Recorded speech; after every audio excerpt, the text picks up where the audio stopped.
Hey there, this channel is just beginning, and you could be one of the very first people to join it.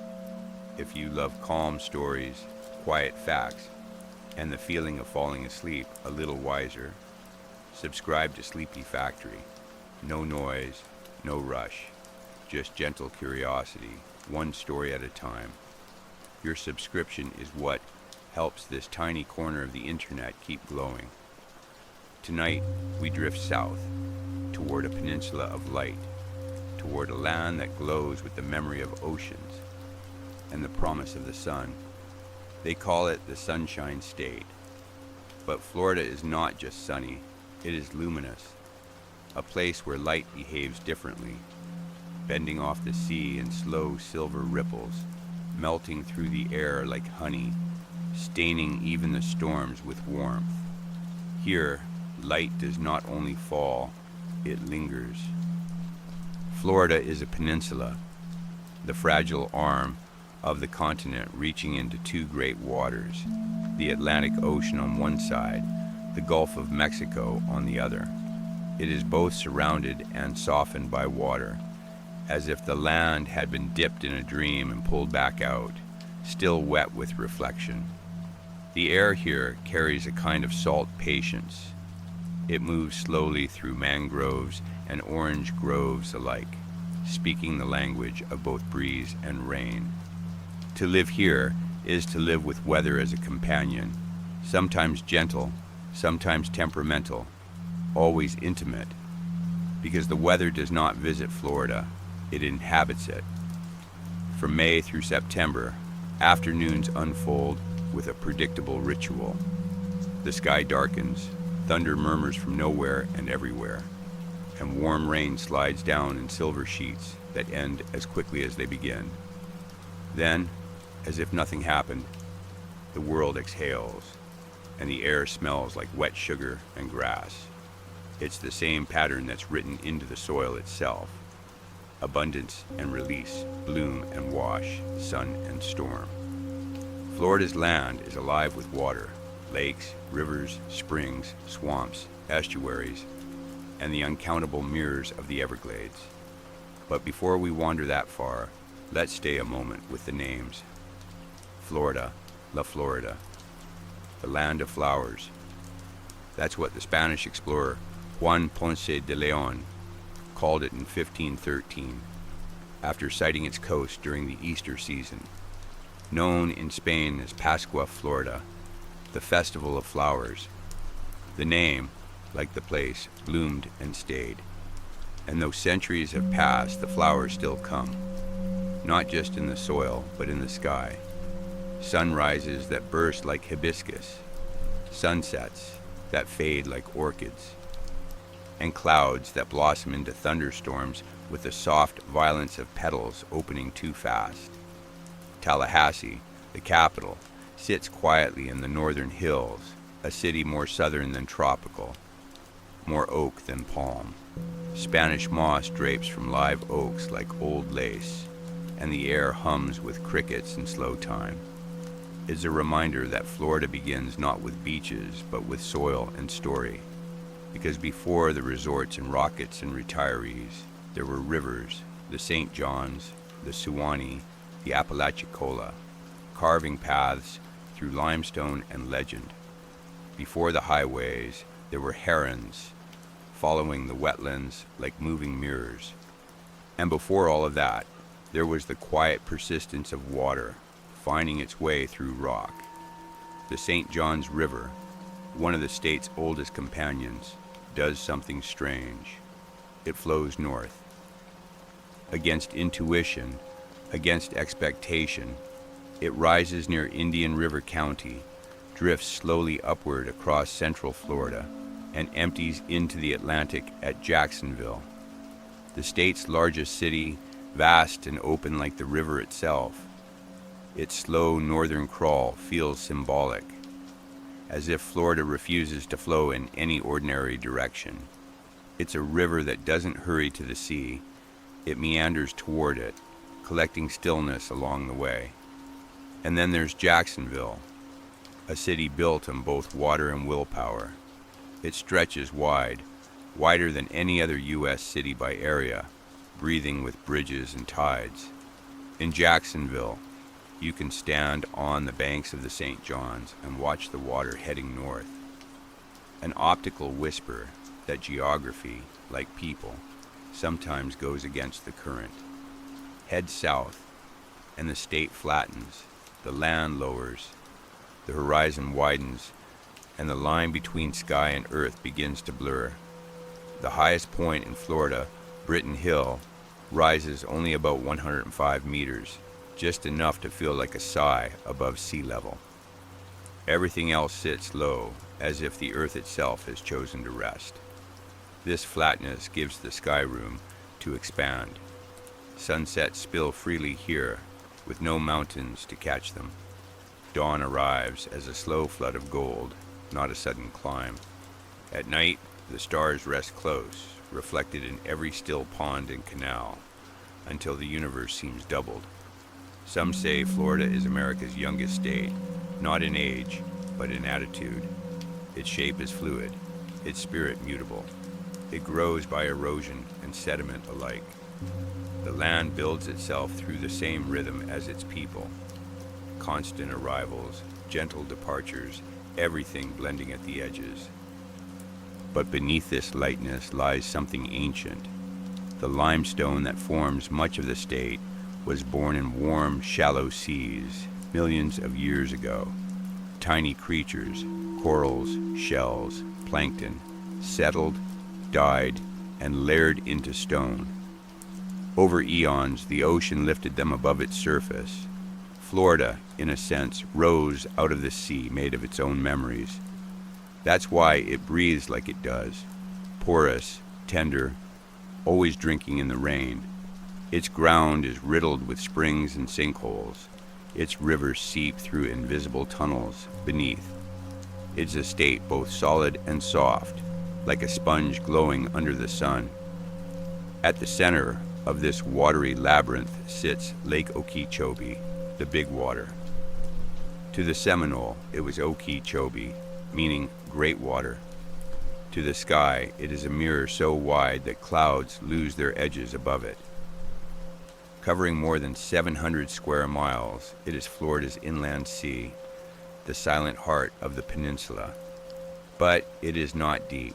In most places, you could wade waist-high for miles. It is a lake that spreads more than it sinks, a perfect symbol for Florida's way of being.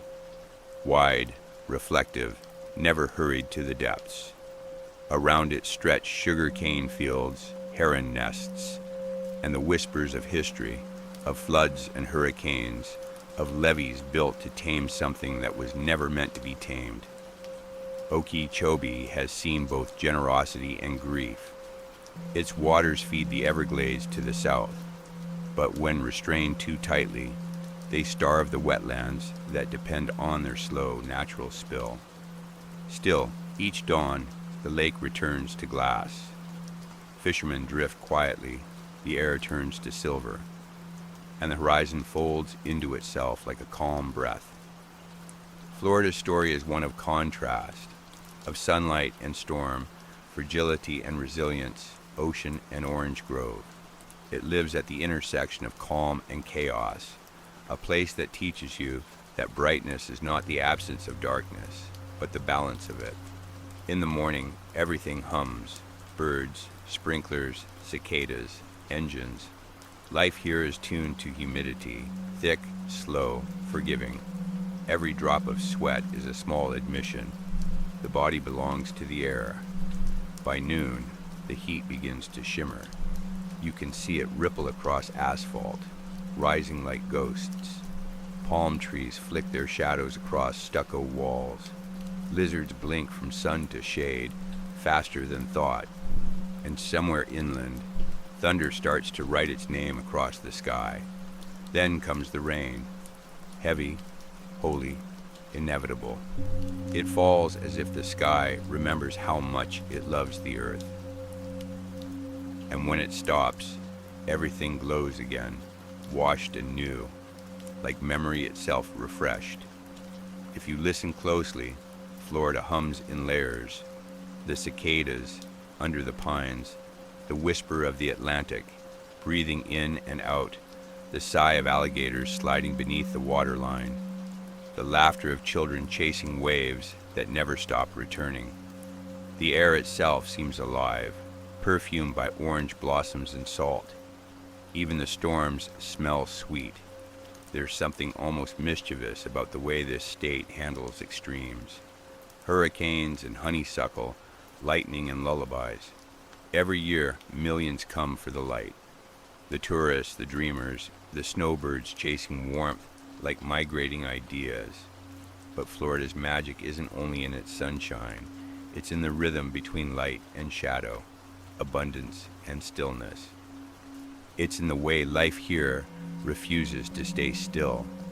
Even the trees look like they're dancing when the trade winds pass. The Sunshine State. The phrase sounds simple, cheerful, commercial, maybe even cliché. But in truth, it's a kind of prophecy. The sun here isn't just weather, it's identity. It burns into the bones of buildings, the skin of people, the memories of anyone who's ever floated in its light. There's science to it. The subtropical latitude, the moist air that bends sunlight into halos, the sea's reflection amplifying every ray. But there's also poetry, because Florida doesn't just receive light, it teaches it. It shows light how to linger longer, how to soften edges, how to turn even swamp water into gold. So, as we drift now, imagine standing barefoot on the shore at dawn. The sand is cool. The tide sighs in. A pelican traces a perfect line over the surf. You look east, and the horizon begins to melt into color. Coral, peach, silver blue. This is the kind of sunrise that doesn't rush. It unfurls, slow and infinite, like a secret the ocean tells, only to those awake early enough to listen. The land begins to dissolve again, the solid giving way to the soft. Here, water is not a visitor, but a resident, slow, shallow, eternal. They call it the Everglades, but that word hardly captures the stillness that moves there. It is not a swamp, not a river, not exactly land or sea, but something between, a liquid geography, where sawgrass waves like an inland ocean, and time itself seems to wade rather than walk. The Everglades are the slowest river in the world, a river of grass wide as a horizon, only inches deep, drifting south from Lake Okeechobee to the Florida Bay. Each blade of sawgrass sways with patience. Each droplet of water carries sunlight like a secret. This river does not rush. It glides, whispering to mangroves, feeding cypress knees, cooling the air in the rhythm of an endless sigh. Alligators rest in the shallows, their eyes two still coins breaking the surface. They have been here since before the first palm tree, before the first hurricane had a name. Their stillness is not sleep, it is knowledge, the ancient kind. In the Everglades, the American alligator is both architect and oracle. By digging their gator holes, they create oases that sustain fish and birds through the dry season. Every movement of their body shapes the landscape, a reminder that survival can be an act of creation. And yet, here too, another ancient lineage hides in the mangrove shadows. The American crocodile, more slender, more salt-loving, a cousin from the tropics. Nowhere else on the continent do both species coexist, the alligator of the freshwater world and the crocodile of the tides, their boundaries touching in a delicate handshake of evolution. It is as if Florida itself, half continent, half archipelago, needed both to complete its balance between fresh and salt, between calm and ferocity. The air hums with wings, herons, egrets, roseate spoonbills tinted pink by the shrimp they eat, and anhingas drying their feathers like open fans. Above them, the sky stretches mirror-wide, its color changing by the minute. In the Everglades, clouds are not decoration, they're architecture. Floating walls and domes of vapor, endlessly rebuilt by the heat below. At night, the water breathes mist. You can almost hear the earth sleeping, the slow pulse of the wetlands, the soft click of frogs, the crackle of unseen life beneath the reeds. It feels like standing at the edge of the planet, where land remembers what it means to be ocean. Follow that slow river south, and the world begins to splinter into islands, hundreds, then thousands, scattering into turquoise. This is the Florida Keys, a necklace of coral and limestone tossed across the sea, linking the mainland to the edge of the Gulf Stream. Each key, Key Largo, is La Mirada, Marathon, Big Pine, Key West, is a syllable in a long whisper spoken by the Atlantic. The road that ties them together, U.S. Highway 1, is more than pavement. It is a dream stretched thin over water. And at its heart lies the 7-mile bridge, a ribbon of concrete suspended between blue and bluer. Driving across it feels less like travel and more like floating. The ocean on both sides glittering like mercury. The horizon so wide it seems to curve away from the world. Beneath those waves lies the Florida Reef Tract, the only barrier reef in the continental United States, alive with color and fragility. Brain corals and elkhorns, purple sea fans waving like underwater meadows, parrotfish nibbling the limestone back into sand. The reef hums with quiet labor, building and rebuilding itself, a cathedral of calcium and sunlight. But even here, the warmth that makes Florida glow also threatens it. Rising seas, warming currents, bleaching storms. Still, life persists in quiet defiance. Tiny polyps keep building their cities of bone, one molecule at a time. Key West, at the chain's tip, feels like the end of something and the beginning of something else. It's closer to Havana than to Miami, and you can feel it.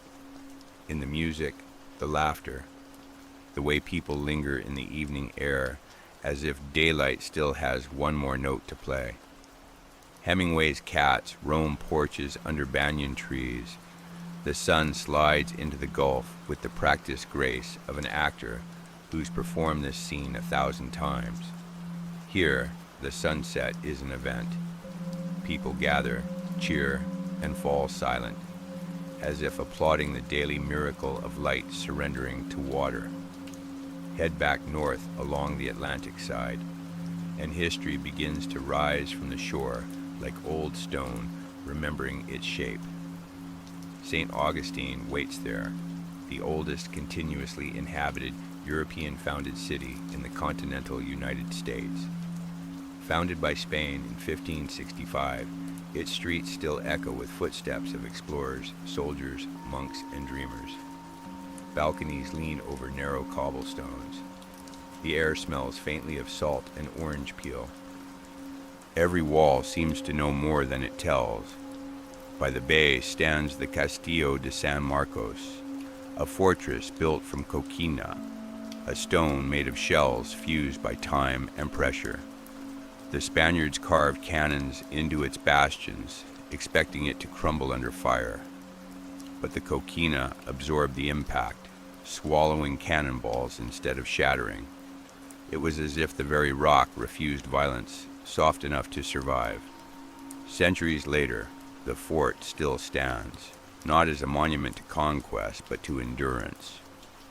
From those ancient stones, Florida's story moves west to Tampa Bay, a vast estuary where salt and fresh water blend into a language all their own. Pelicans dive through the sunlight, mangroves braid their roots into the tide, and downtown Tampa hums above the shimmer. The bay has been both harbor and battlefield, playground and experiment. Cuba once whispered through its docks, cigar smoke curling through Ybor City's brick alleys. Today, cruise ships glide where Spanish galleons once anchored. The past, here, has not disappeared. It has just changed its rhythm. Tampa Bay is not merely water, it's memory. Its mangroves filter the silt of centuries. Its dolphins follow the same channels that native canoes once traced.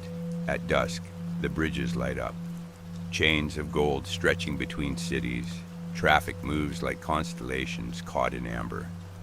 And far below, the bay reflects it all, calm and knowing, as if amused by our briefness. Beyond the bay, the coastline turns again, eastward now, to where the Atlantic breathes against the rim of Biscayne Bay. Here the water is shallow, so clear that sunlight reaches the bottom and paints the sand in moving lace. Seagrass meadows ripple beneath the tide. Manatees glide like gray clouds through the blue, and mangrove roots tangle in underwater cathedrals of red and gold. The bay is shielded by a necklace of islands, the same barrier that protects Miami's luminous shore. This region, once a wilderness of mangrove and coral, is now threaded with glass and light. Miami rises from the bay like a dream of motion, towers catching sunrise in their mirrored sides, highways curling like ribbons of steel. But even amid the hum of the city, Biscayne Bay still breathes. When the tide retreats, herons step through the shallows as if walking through time itself. At night, the moon turns the water silver and the skyline gold. The two glow together, one ancient, one newborn. Across the causeway lies Miami Beach, where sand becomes stage and sunlight becomes audience. Here, the Atlantic performs every morning, and the people respond by living in color.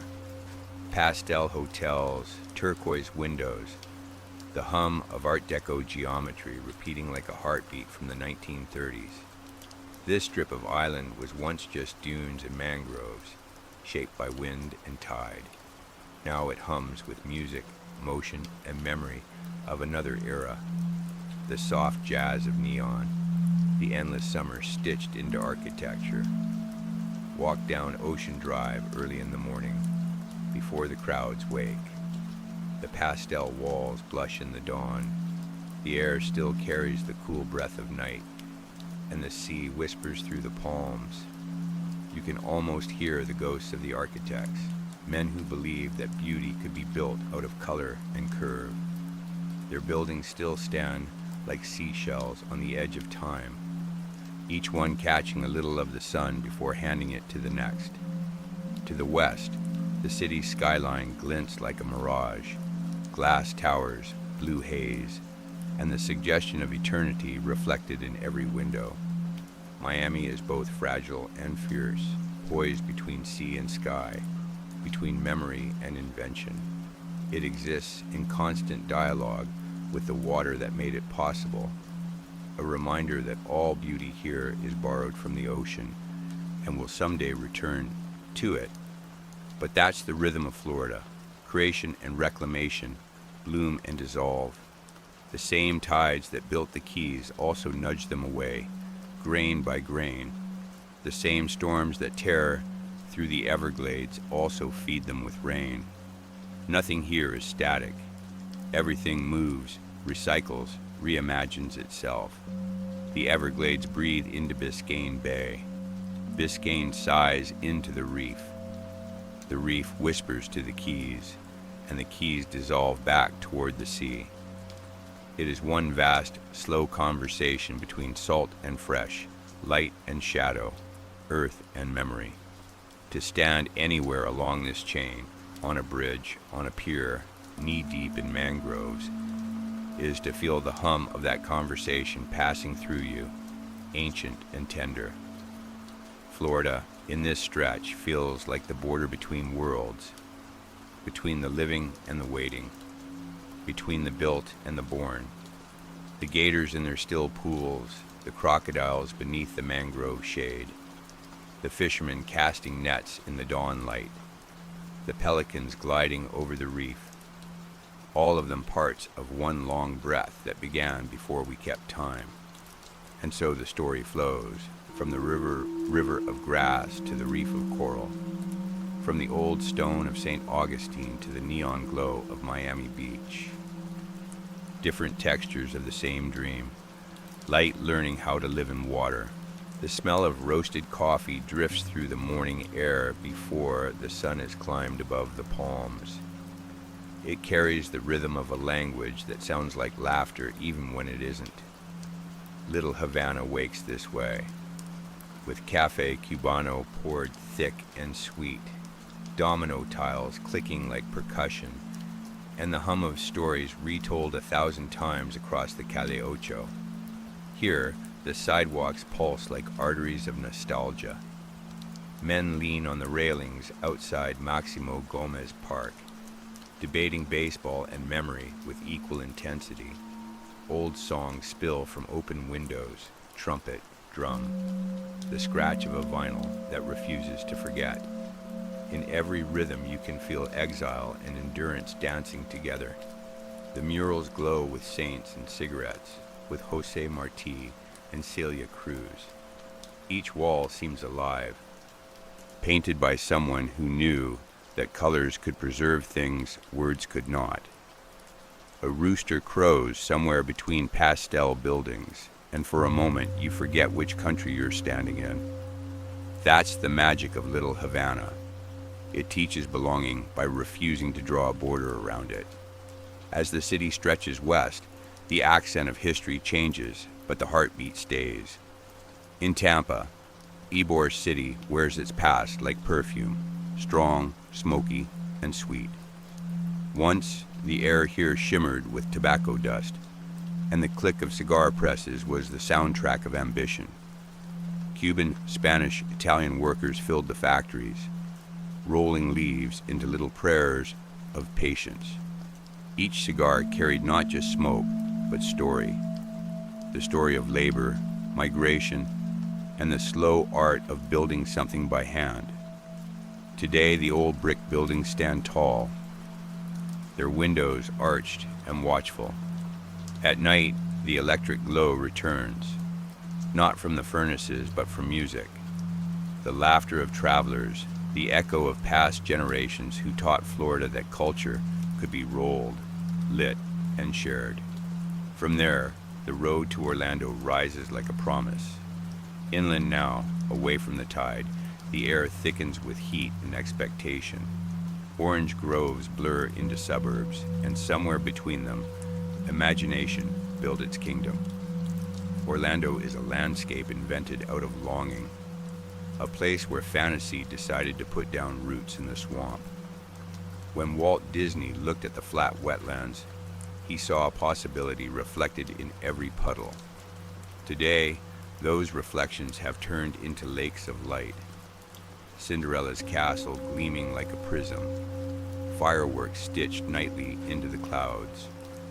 Disney World is less a park than a continent of illusion, its monorails humming like silver thoughts through a geography of dreams. Every sound is engineered to comfort. The laughter of children, the gentle whistle of steam trains, the splash of fountains that never run dry. But beyond the parades and castles, there's something oddly tender about this place. It reveals how human it is to build a world inside another world, how we crave control over wonder, how we turn wilderness into stories we can hold. A few miles away, Universal Orlando Resort spins a different spell. Here the energy is faster, the laughter louder, the magic metallic. The air trembles with roller coaster screams, movie soundtracks, and the hiss of steam rising from a recreated London or New York. Its amusement as adrenaline, storytelling turned kinetic. Even the water rides feel like arguments between fear and delight. And yet, beneath it all, the Florida sky remains wide, white, waiting, as if to remind the park that imagination was always the local weather here. SeaWorld rests not far away, quieter, filled with the scent of salt and fish. The dolphins leap in rehearsed arcs that still feel spontaneous. Their bodies catch the sunlight like mirrors, scattering it into laughter. There's a melancholy under the beauty, the ache of distance between performance and ocean. But for a moment, when the water breaks into silver spray, everything feels forgiven. North of Orlando, the flat land suddenly widens into roar. Daytona International Speedway, a loop of asphalt that hums like thunder even when it's empty. The stands rise like cliffs, holding tens of thousands of heartbeats synchronized to engines. When the green flag drops, the world compresses into velocity.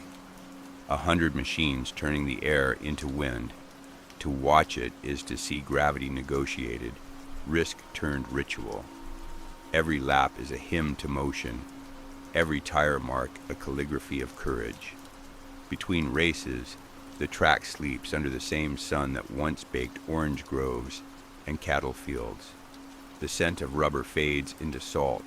Seagulls claim the bleachers. Speed itself becomes memory.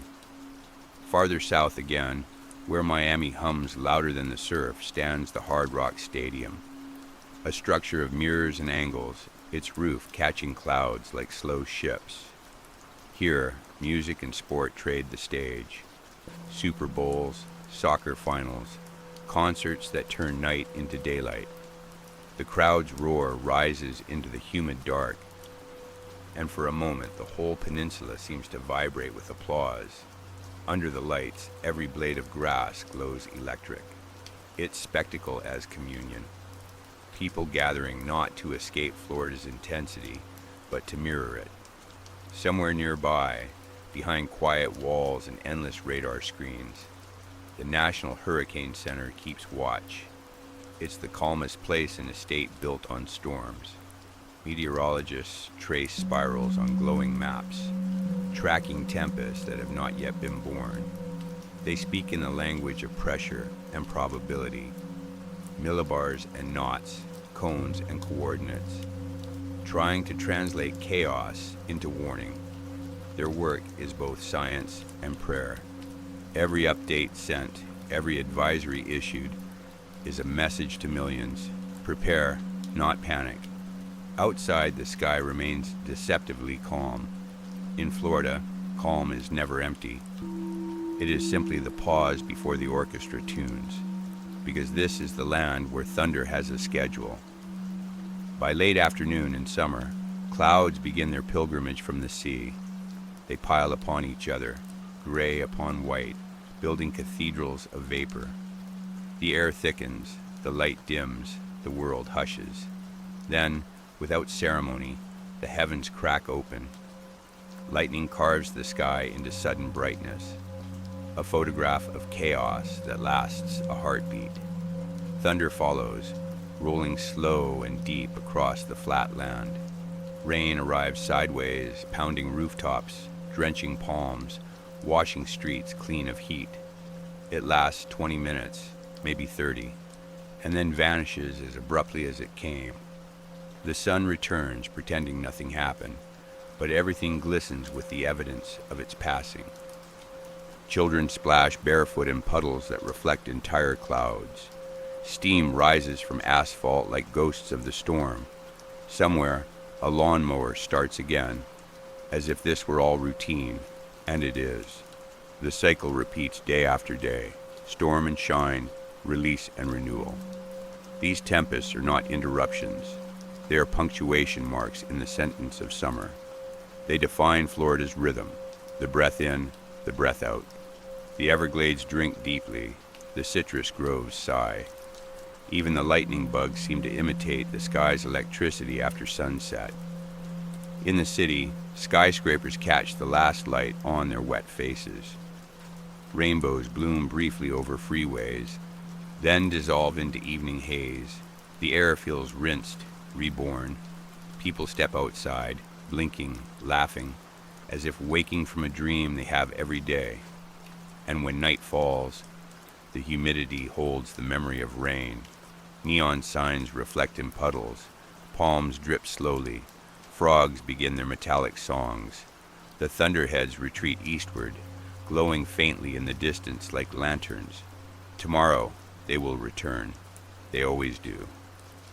From the quiet coffee cups of Little Havana to the mirrored towers of downtown Orlando, from the roar of Daytona to the measured whispers of the Hurricane Center, Florida keeps teaching the same lesson.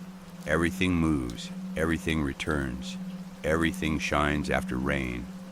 The state lives in perpetual rehearsal between calm and storm, between fantasy and survival.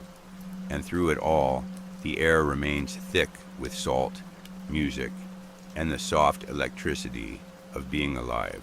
The water begins in silence. It slips from limestone caverns and rises through the earth's slow pulse, cold as memory, clear as breath. In Florida, springs are not hidden miracles. They are doorways left ajar between worlds.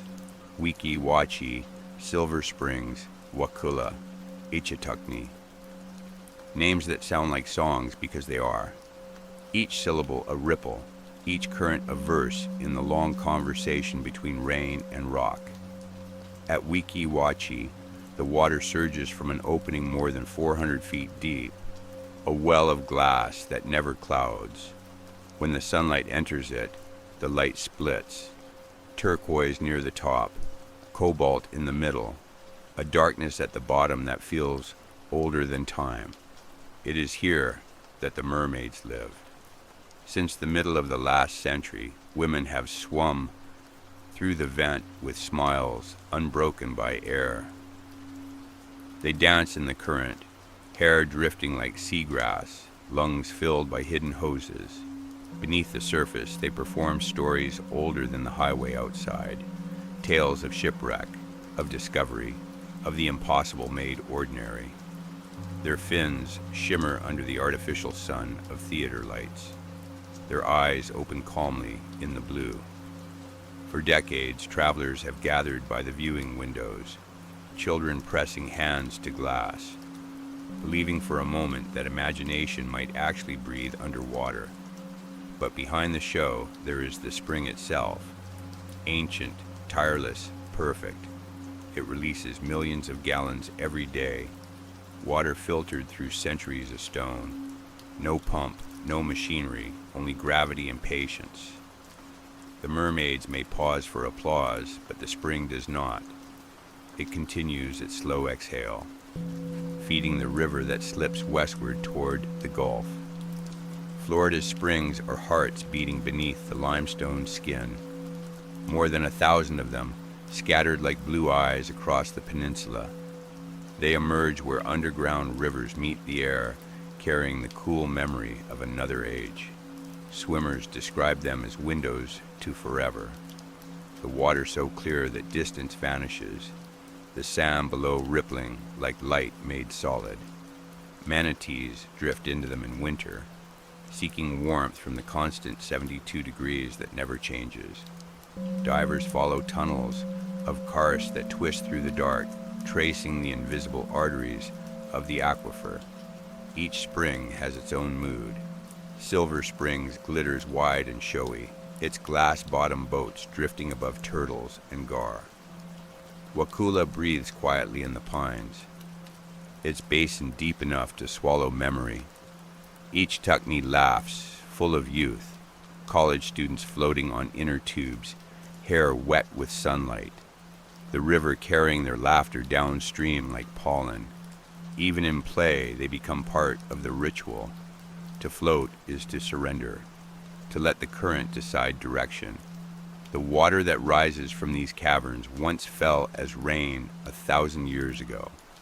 Every drop a traveler returned from the sea. In this way, Florida recycles eternity. The clouds become rain, the rain becomes river, the river becomes vapor. And again, the clouds are born. To stand beside a spring is to stand inside that loop, to feel the planet breathing through the pores of limestone.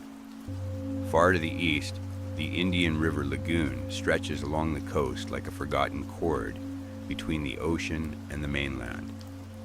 It is not a river, not exactly a lagoon, but a mosaic of estuaries where salt and fresh water trade secrets. dolphins surface beside mangroves, their backs silver with reflected sky. Pelicans dive in perfect arcs, vanishing into the green. The lagoon is alive with contradictions, clear and cloudy, shallow and endless, calm and restless. At night in summer, when the plankton bloom, the water glows with bioluminescence. Every paddle stroke leaves a trail of blue fire.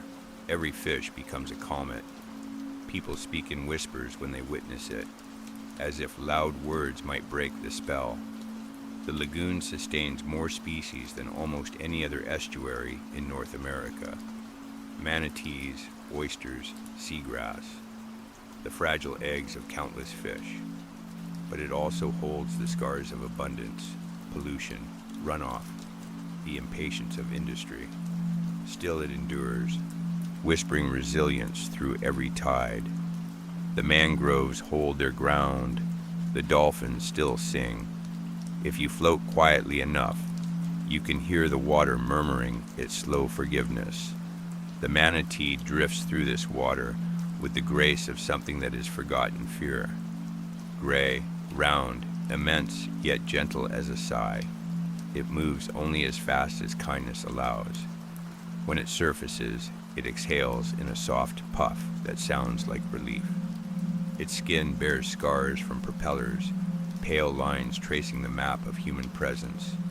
But still it travels, from river to bay to spring, following warmth as if it were memory itself. They eat seagrass for hours, mouths busy, eyes half closed, whole bodies swaying with the tide. To watch them is to understand patience. They are Florida's oldest citizens, of calm, ambassadors of slowness in a state built on motion. In winter, hundreds gather at Crystal River, crowding into the clear basins where warm groundwater rises. They float together like enormous leaves, tails barely moving. The water steams around them. Tourists float nearby in reverent silence. The sound of a manatee surfacing, that soft fuff of breath, feels like the earth itself exhaling. And yet, not all of Florida moves so gently.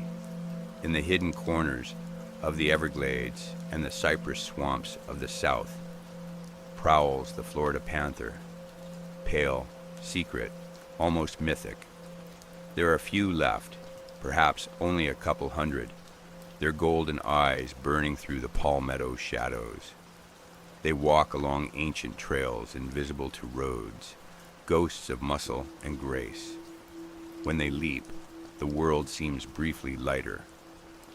To glimpse one is to feel time crack open, as if for an instant you've returned to the continent before fences. The panther's territory once stretched across the southeast, but now it clings to these last wild patches. Highways slice through their world. Each new suburb shortens their horizon. Still, the panther survives, lithe, resilient, carrying the wilderness like a heartbeat that refuses to quiet. Its tracks in the sand are sentences written in a language we nearly forgot how to read.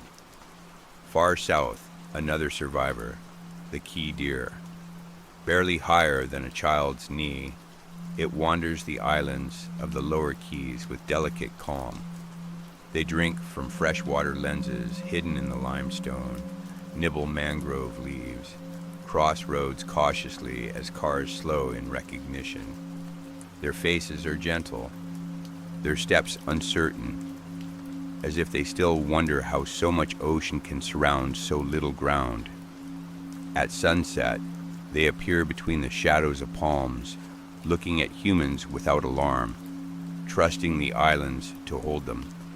Their smallness is not weakness, it is adaptation, the way the land itself has learned to shrink and survive.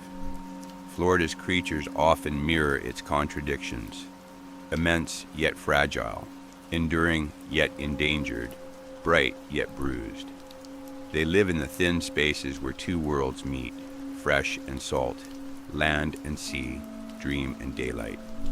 And perhaps that is why the state chooses its symbols carefully, each one a translation of its essence into living form. The northern mockingbird, for instance, the state bird, sings not one song but hundreds. It borrows, imitates, and improves, stitching fragments of other melodies into something new. Cardinals, car alarms, frogs, whistles, all become notes in its repertoire. It is Florida incarnate, a collage of voices, improvised yet harmonious. On quiet evenings, you can hear it on telephone wires, puffing its chest, declaring ownership of sound itself. Its mimicry is not theft.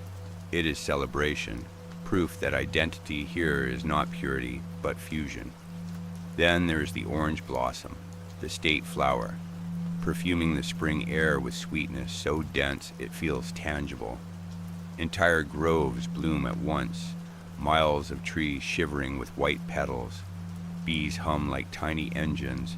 The wind tastes of sugar and sunlight. For a few weeks, the whole state smells like promise. Later, when the fruit ripens, highways are lined with stands selling fresh juice, liquid sunlight poured into paper cups. Even in memory, Florida smells of oranges, that gentle ache of sweetness that never fully leaves your hands.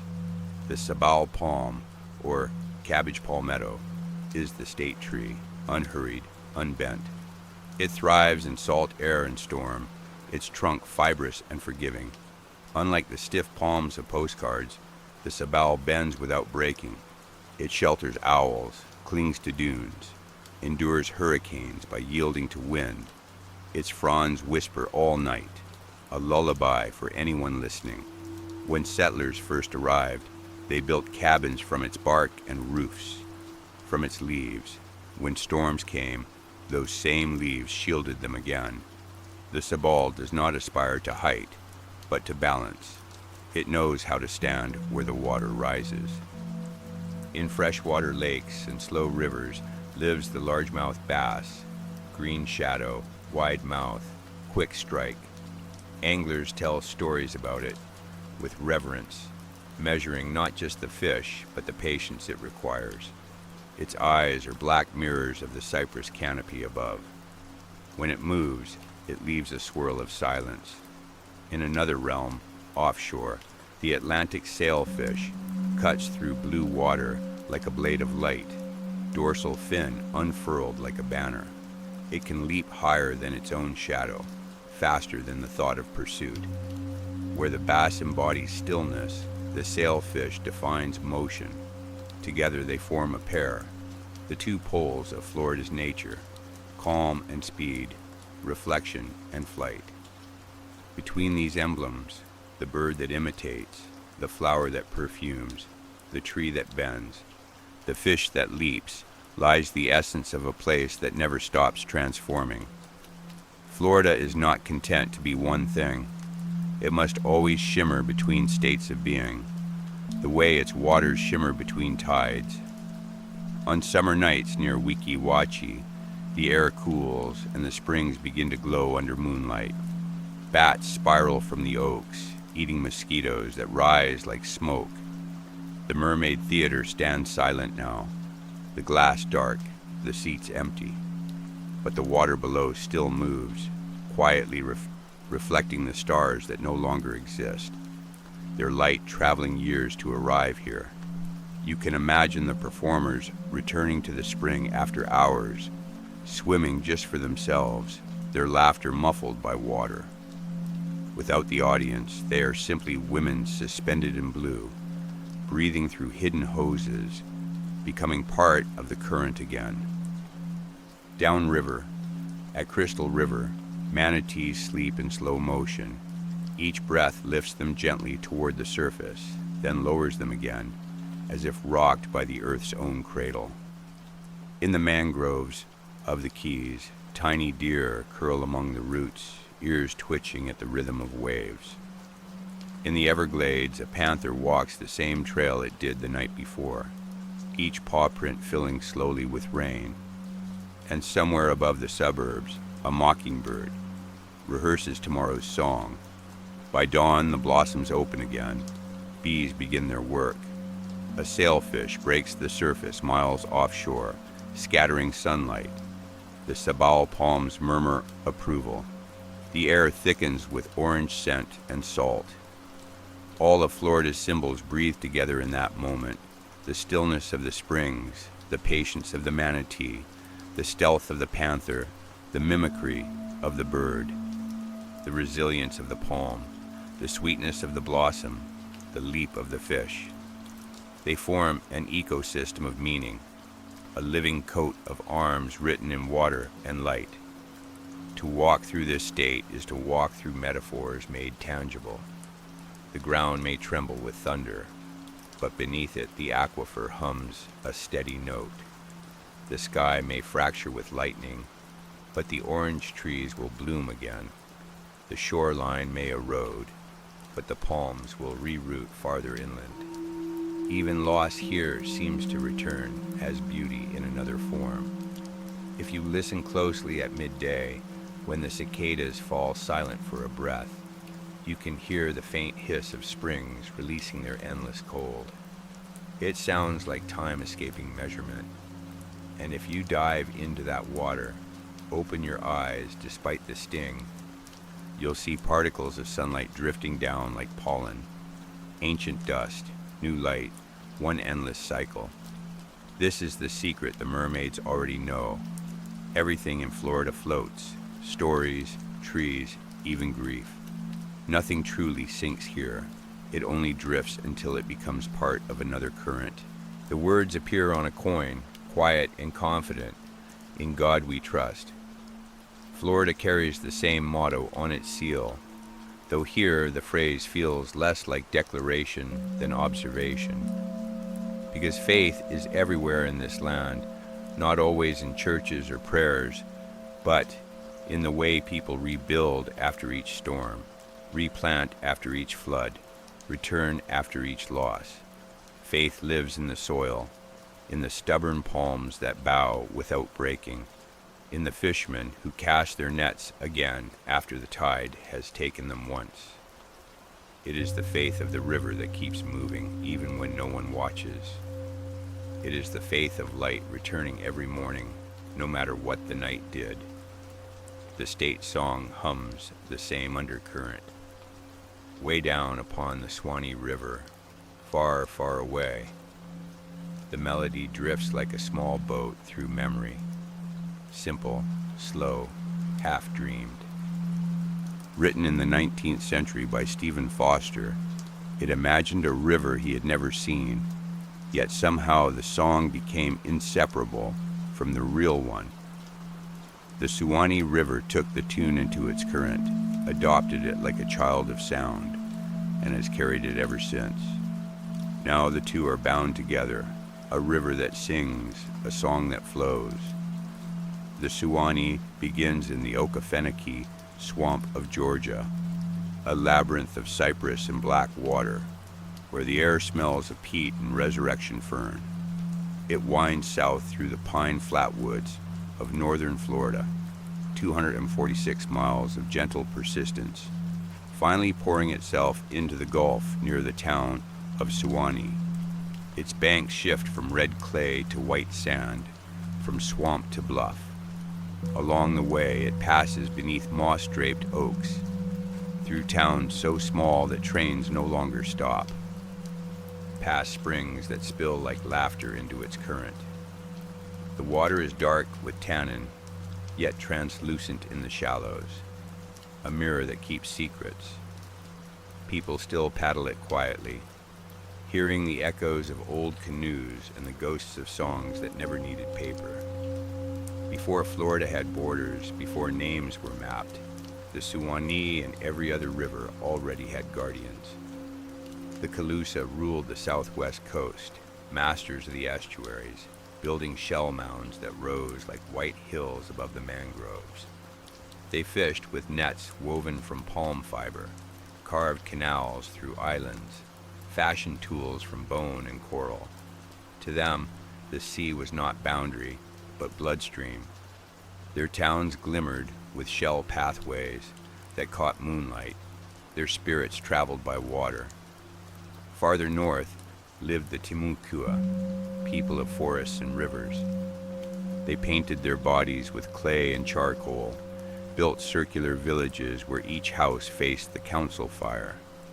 When they spoke, the language rose and fell like wind through pine needles, melodic, deliberate.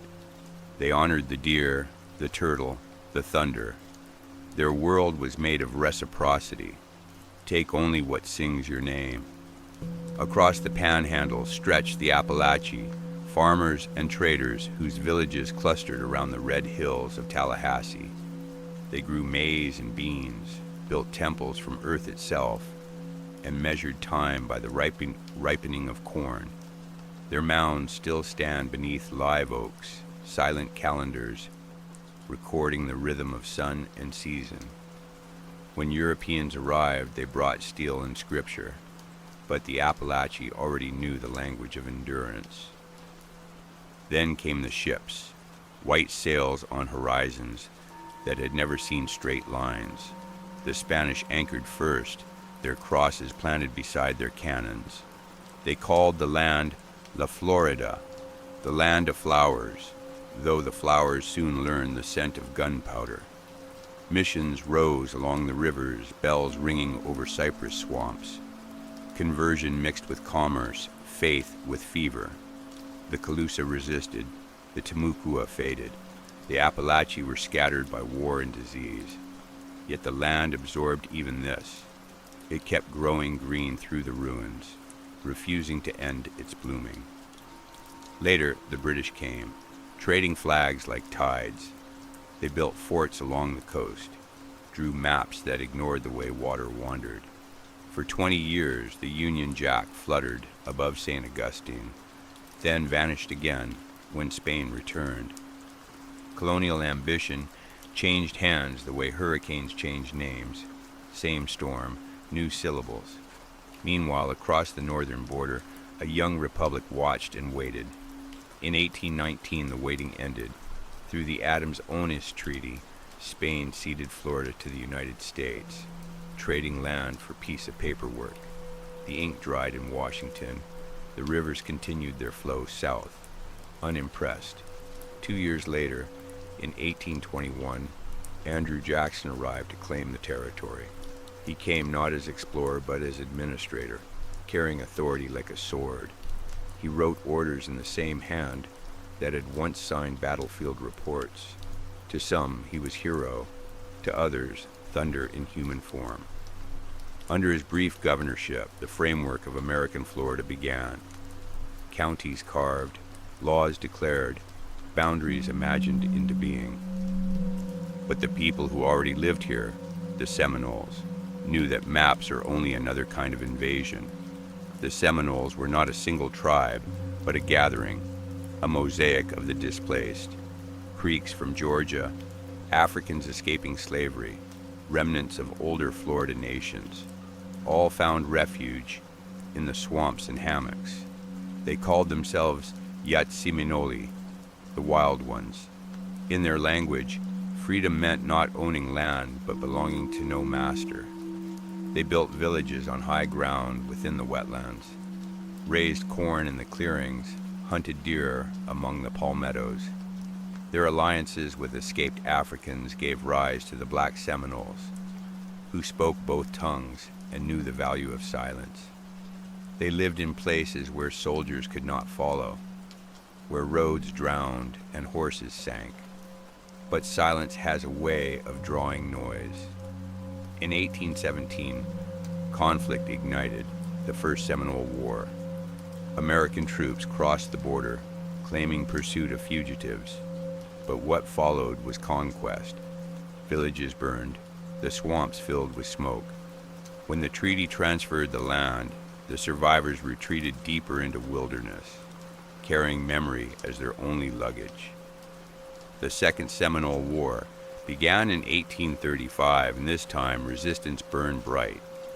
Osceola rose from the hammocks like lightning given a name. He was not a chief by inheritance, but by fire of spirit, a man who spoke both English and rage fluently.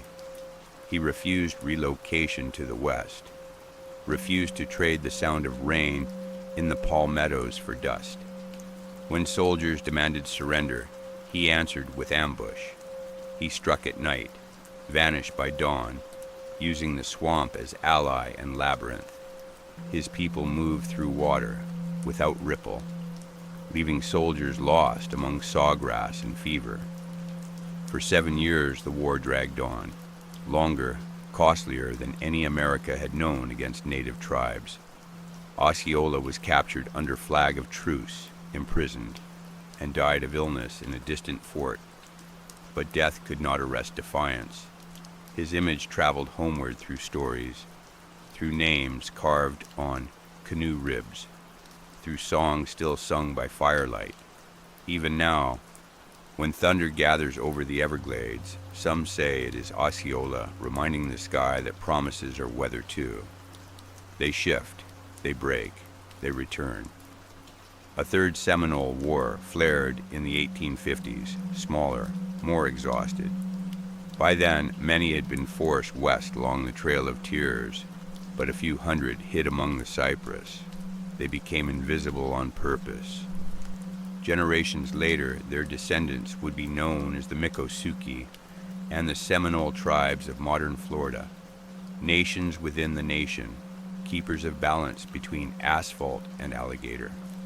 They built chickee huts above the floodline, kept stories alive in both English and Muskogee, opened airboat tours while still holding ceremonies older than memory. Their survival was not surrender, it was adaptation.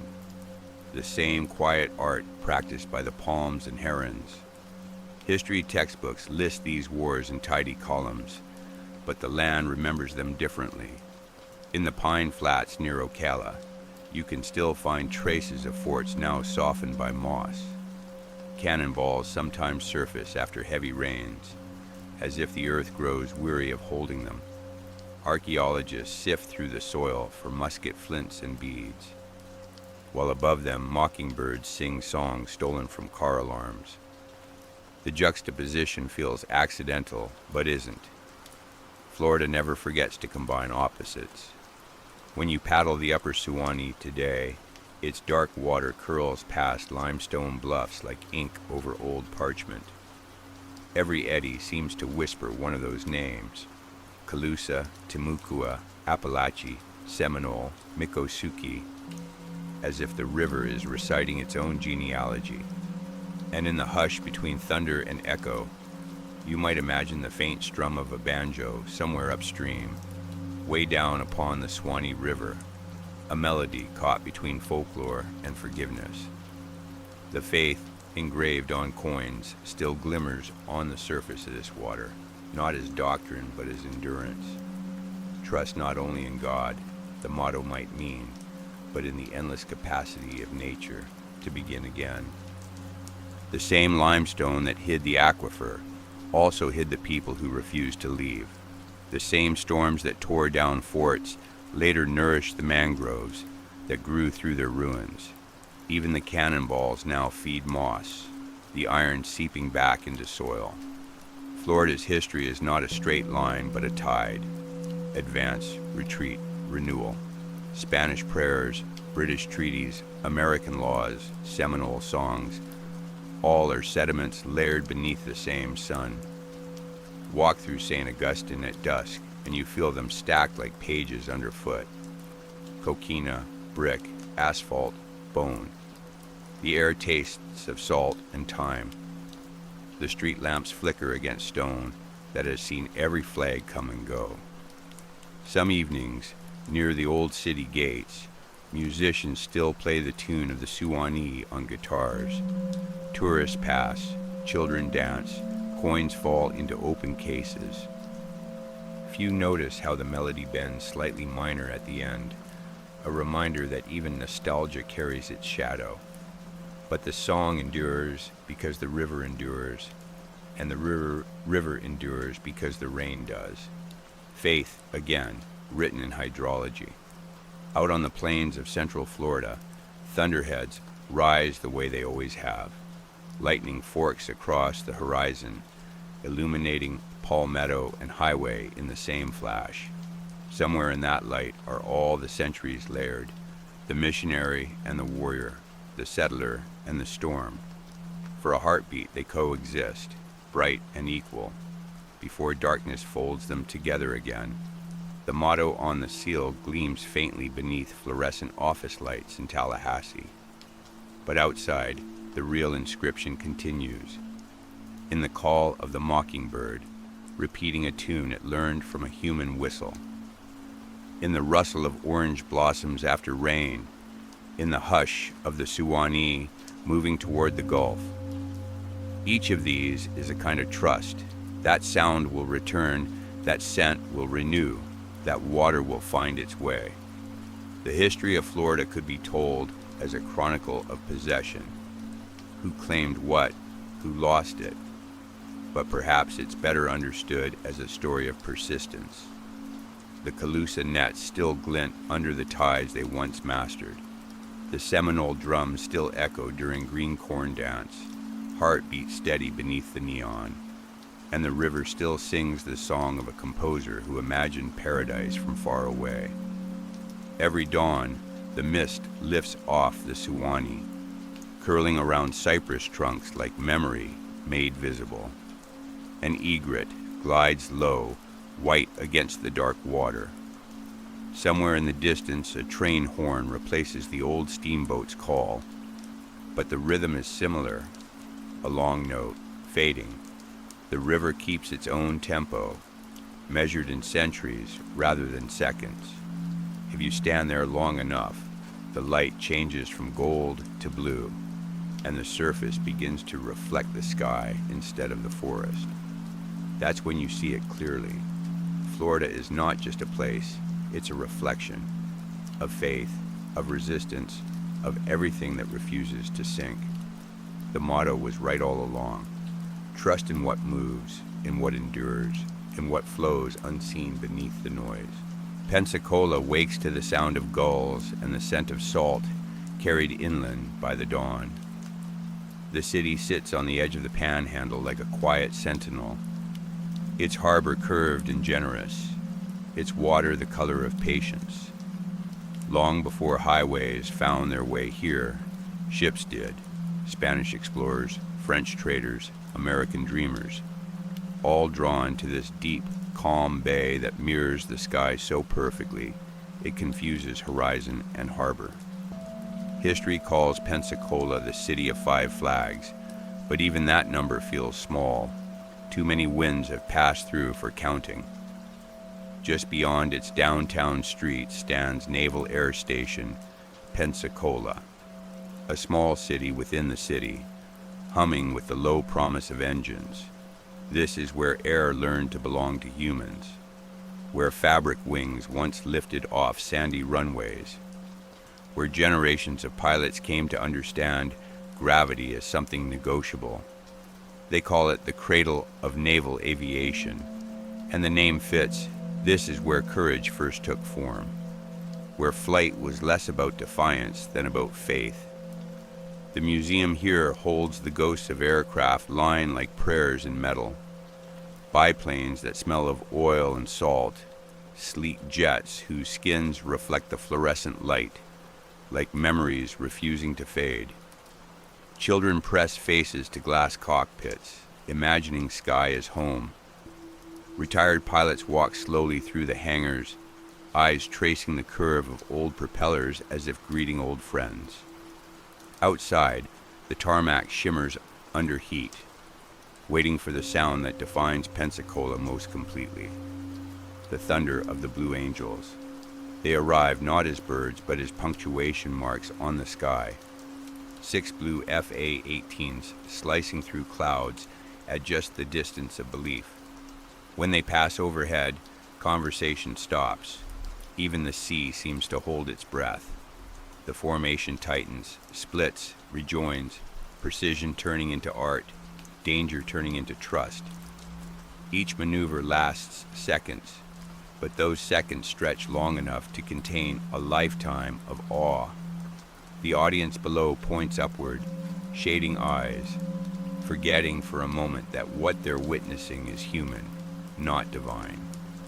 And yet, perhaps the difference is smaller than we think, because faith, again, is the only thing that keeps anything aloft. When the echoes fade, Pensacola returns to its gentle rhythm. Boats drift out of the bay, the sun leans west, the white sand of the panhandle gleams under the heat.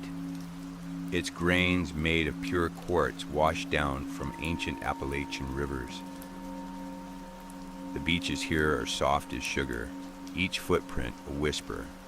Waves fold over themselves with the quiet repetition of prayer beads. Drive east along Highway 98 and you pass a coastline of shifting blues. Navarre, Fort Walton, Destin, Grayton Beach. Barrier islands come and go, thin ribbons of sand rearranged by storm and tide. They are the state's delicate armor, forever broken, forever reborn. Sea oats hold the dunes in place with roots that remember the wind. Ghost crabs scurry sideways, leaving hieroglyphs in the sand. Pelicans glide inches above the surf, their shadows touching water without sound. Every so often, a storm cuts a new inlet, erasing yesterday's geography. Here, impermanence is law, and the sea is the legislature. To the south, where the Gulf meets the islands of Sanibel and Captiva, the world turns from white to iridescent. These twin islands, strung just offshore, are famous not for skyscrapers or speed, but for the simple devotion of walking slowly and looking down. Shells carpet the beach, scallops, conchs, augurs, olives, millions of tiny sculptures left by the tide. People come from across the world to stoop and search, baskets in hand, faces tilted toward the sand, as if reading scripture written by the sea. Each shell is a fossil of patience, shaped by current and time. The act of collecting them is less about ownership than about reverence, a reminder that beauty here is both fragile and infinite. Captiva's sunsets feel rehearsed yet sincere, the horizon dissolving into lavender and gold. At dusk, herons stand knee-deep in tide pools, like contemplatives. Far offshore, dolphins arc in pairs, silhouettes against the molten light. Everything glows, then fades, then glows again. Repetition is comfort. Beyond Sanibel, across miles of Gulf water, lies a place even more remote, Dry Tortugas, a cluster of islands barely visible on most maps, crowned by Fort Jefferson, a six-sided fortress of brick and echo. It rises out of turquoise water, like an idea that refused to drown. Built in the mid-1800s, the fort was meant to guard the shipping lanes of the Gulf. But isolation turned it into something else, a meditation on endurance. The walls are massive, 16 million bricks, but inside them the sea still whispers through every corridor.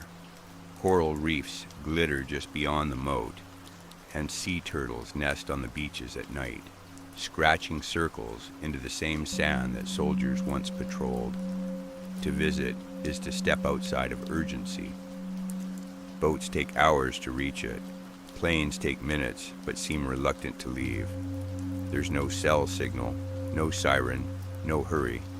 Just wind, waves, and the quiet arithmetic of light reflecting on stone. Some visitors say the fort feels haunted, but perhaps that's only history exhaling. Every echo there is a reminder that even the strongest walls dissolve, one grain of salt at a time. Back on the mainland, near Miami, the world quickens again. Engines, voices, colors multiplying.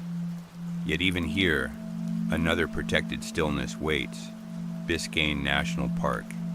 From the surface, it looks like nothing, a blue expanse stretching to the horizon. But beneath that surface lies a hidden continent of coral, mangrove, and light. 95% of the park is underwater, a cathedral of glass where fish move like stained glass fragments and sunlight spills through like benediction. Snorkelers drift above parrotfish, nibbling at coral heads, their jaws leaving the faint crunching sound of reef being recycled into sand. Lobsters wave antennae from crevices. Barracudas hover motionless as thought. It is a place that asks you to be quiet, to measure wonder in heartbeats instead of words. At the edge of the bay stand the mangroves, red, black, and white, their roots tangled in an impossible logic that somehow holds the coast together. They're engineers of stability, turning chaos into shelter. Manatees graze between their roots, and juvenile fish hide in their shadows. When the tide rises, the forest floats. When it falls, the roots gleam in the sun like wet lace. Each branch hosts oysters, snails, crabs, an entire neighborhood within a single tree. If you listen closely, the rustle of their leaves sounds like slow applause. Not far inland, another vision of beauty took root a century ago. Coral Gables, the city beautiful. Planned in the 1920s by George Merrick, it was meant to be more than real estate. It was meant to be poetry in stucco. He carved boulevards from coral rock, lined them with banyans and palms, and imagined a Mediterranean dream transplanted to the subtropics. The architecture still glows warm pink at sunset, its arches and fountains performing a soft symphony of symmetry.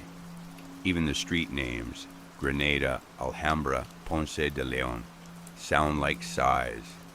In the heart of Coral Gables stands the Biltmore Hotel, vast and elegant, its tower watching over the city like a lighthouse for travelers who prefer chandeliers to compasses. Built in 1926, it has seen banquets, war hospitals, jazz nights, ghosts. Its pool once hosted synchronized swimmers and the echoes of Gatsby-era laughter. From its balconies you can see the mangroves merging with the sea, the city merging with imagination. At night, when the lights of the Biltmore reflect in its windows, it seems less a building than a memory trying to stay awake. Nearby, the Venetian pool offers a different kind of grace. Carved from coral rock and filled with fresh spring water, it shimmers like a lagoon borrowed from a dream of Europe. Bridges arch over turquoise depths, waterfalls tumble beside stucco towers. Swimmers float among carved grottos where vines reach down to touch the surface. Even laughter sounds softer here, absorbed by the stone. It is not just a pool, but a pause, a reminder that luxury once meant water that stayed still long enough to see yourself in it. Coral Gables, Biscayne, the Keys. All these places hum in harmony, each one a variation on Florida's central theme, the dialogue between creation and decay. The fort that crumbles becomes reef. The city that rises learns to bend its streets around banyans. Even the islands that vanish in hurricanes return as sandbars somewhere else. In this state, nothing is lost, only rearranged. At dusk, the Blue Angels return to Pensacola for one last practice run. Far to the south, on the steps of the Biltmore, wedding guests gather under lanterns that sway in a breeze scented with salt. On Sanibel, a child holds up a shell and listens for the sea trapped inside. On the dry Tortugas, a ranger closes the fort's gate and watches the horizon swallow the sun. And in Biscayne Bay, a school of fish turns in unison, each one reflecting the others until they become, for an instant, a single flash of living light. All across Florida, the same lesson glows.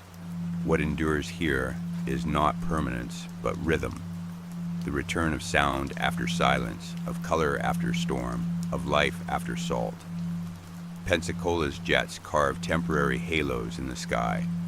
Sanibel's shells crumble into sand. Coral Gables' fountains recycle rain. Each act of beauty feeds another. The sea writes its poems in tide lines. The land responds with architecture, art, and quiet gratitude. At night, the Gulf lies still, a black mirror edged with phosphorescence.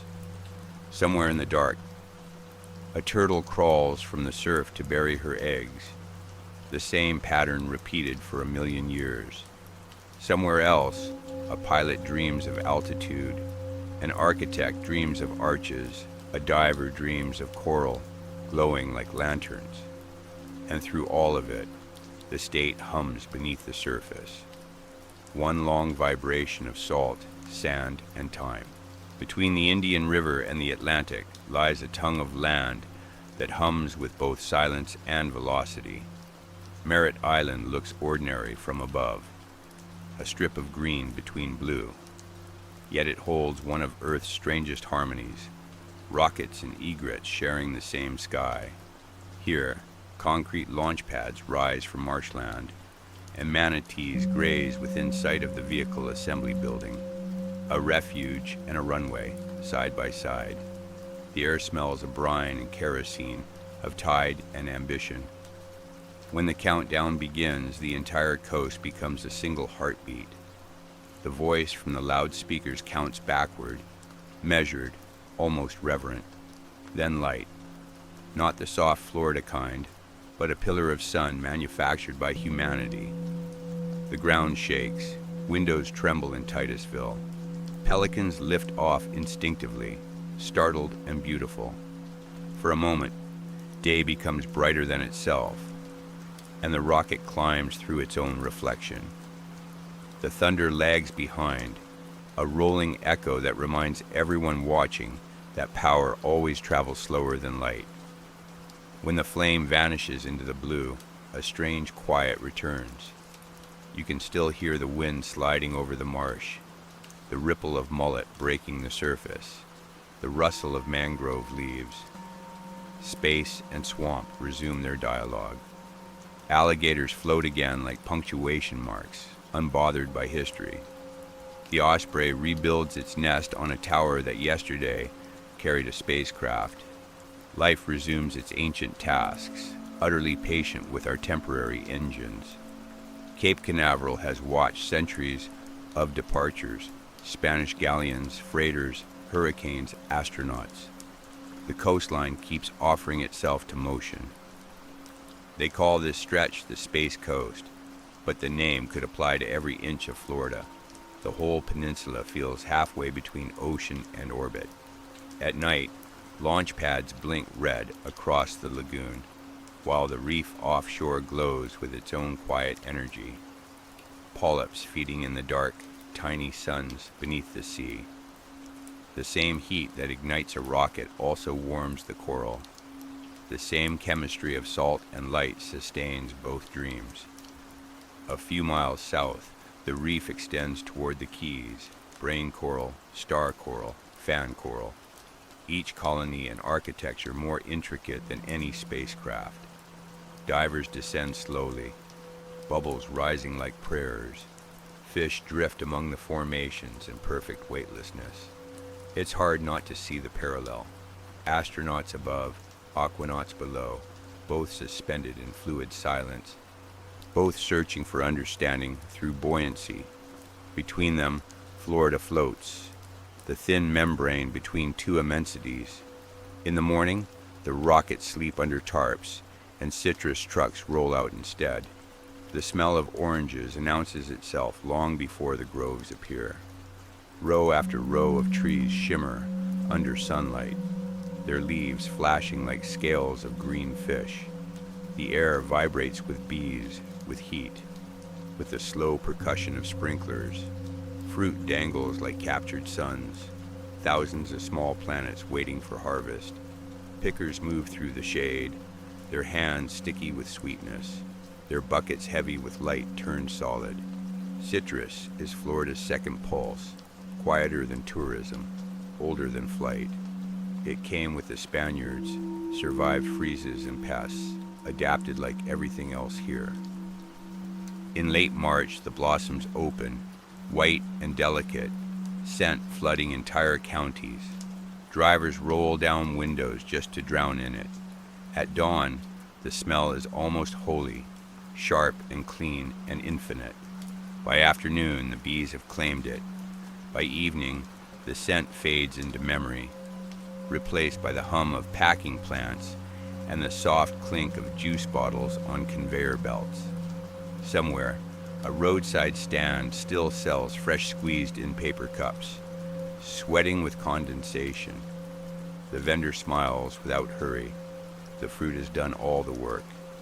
Down in the Keys, another ritual of flavor unfolds. The making of key lime pie.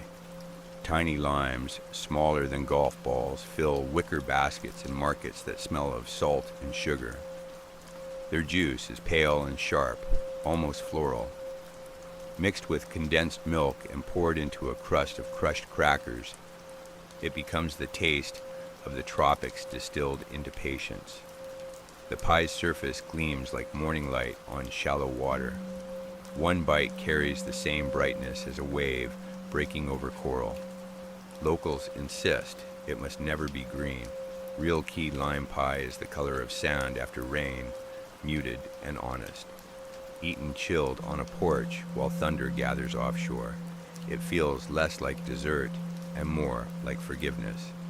Autumn brings the stone crab season, another communion between appetite and tide.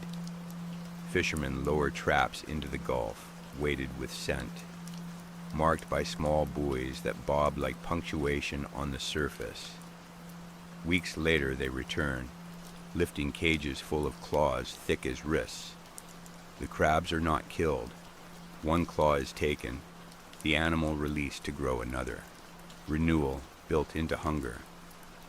Boats unload at docks from Naples to Everglades City, where steam rises from vats and the air smells of butter and celebration. To crack a stone crab claw is to perform a minor act of gratitude. The shell resists, then yields, and beneath it waits the sweet white flesh that tastes of ocean, tempered by mercy. Farther north, along the Gulf, Tarpon Springs wakes to a different rhythm. Greek voices echo across the docks, mingling with the slap of ropes against wood. For more than a century, this town has harvested sponges from the seabed, living fabric lifted from darkness. Divers once went down in heavy helmets and canvas suits, now glide in neoprene and tanks, but the ritual remains. Descend, feel the sea with your hands, ascend carrying softness. Long Dodecanese Boulevard, bakeries scent the air with honey and anise. Boats named Aphrodite and Poseidon bob against the pilings. At the annual Epiphany celebration, young men dive for a cross thrown into the cold January water, emerging radiant, dripping, reborn. Faith again, enacted through immersion. Keep following the coast westward, and the water thickens with silt. Estuaries braid into deltas. Here lies Apalachicola, a town built from oysters and weather. Its river brings the memory of mountains, carrying nutrients that feed the bays. Oystermen in small boats lean over tongs that bite into the mud below, pulling up clusters heavy with life. The shells clatter into wooden decks, a music older than radio. They shuck them on the spot, knives flashing silver in the sun. The meat slides into buckets bound for restaurants and homes, where it will be swallowed raw with lemon or baked under crumbs, each one a mouthful of tide and grit. Oysters filter the water as they live, cleaning what the rivers deliver. They are the bay's quiet custodians. When their numbers fall, the sea turns cloudy. Restoration projects now scatter recycled shells back into the water, seeding new reefs. Every shell becomes scaffold, every scaffold a promise.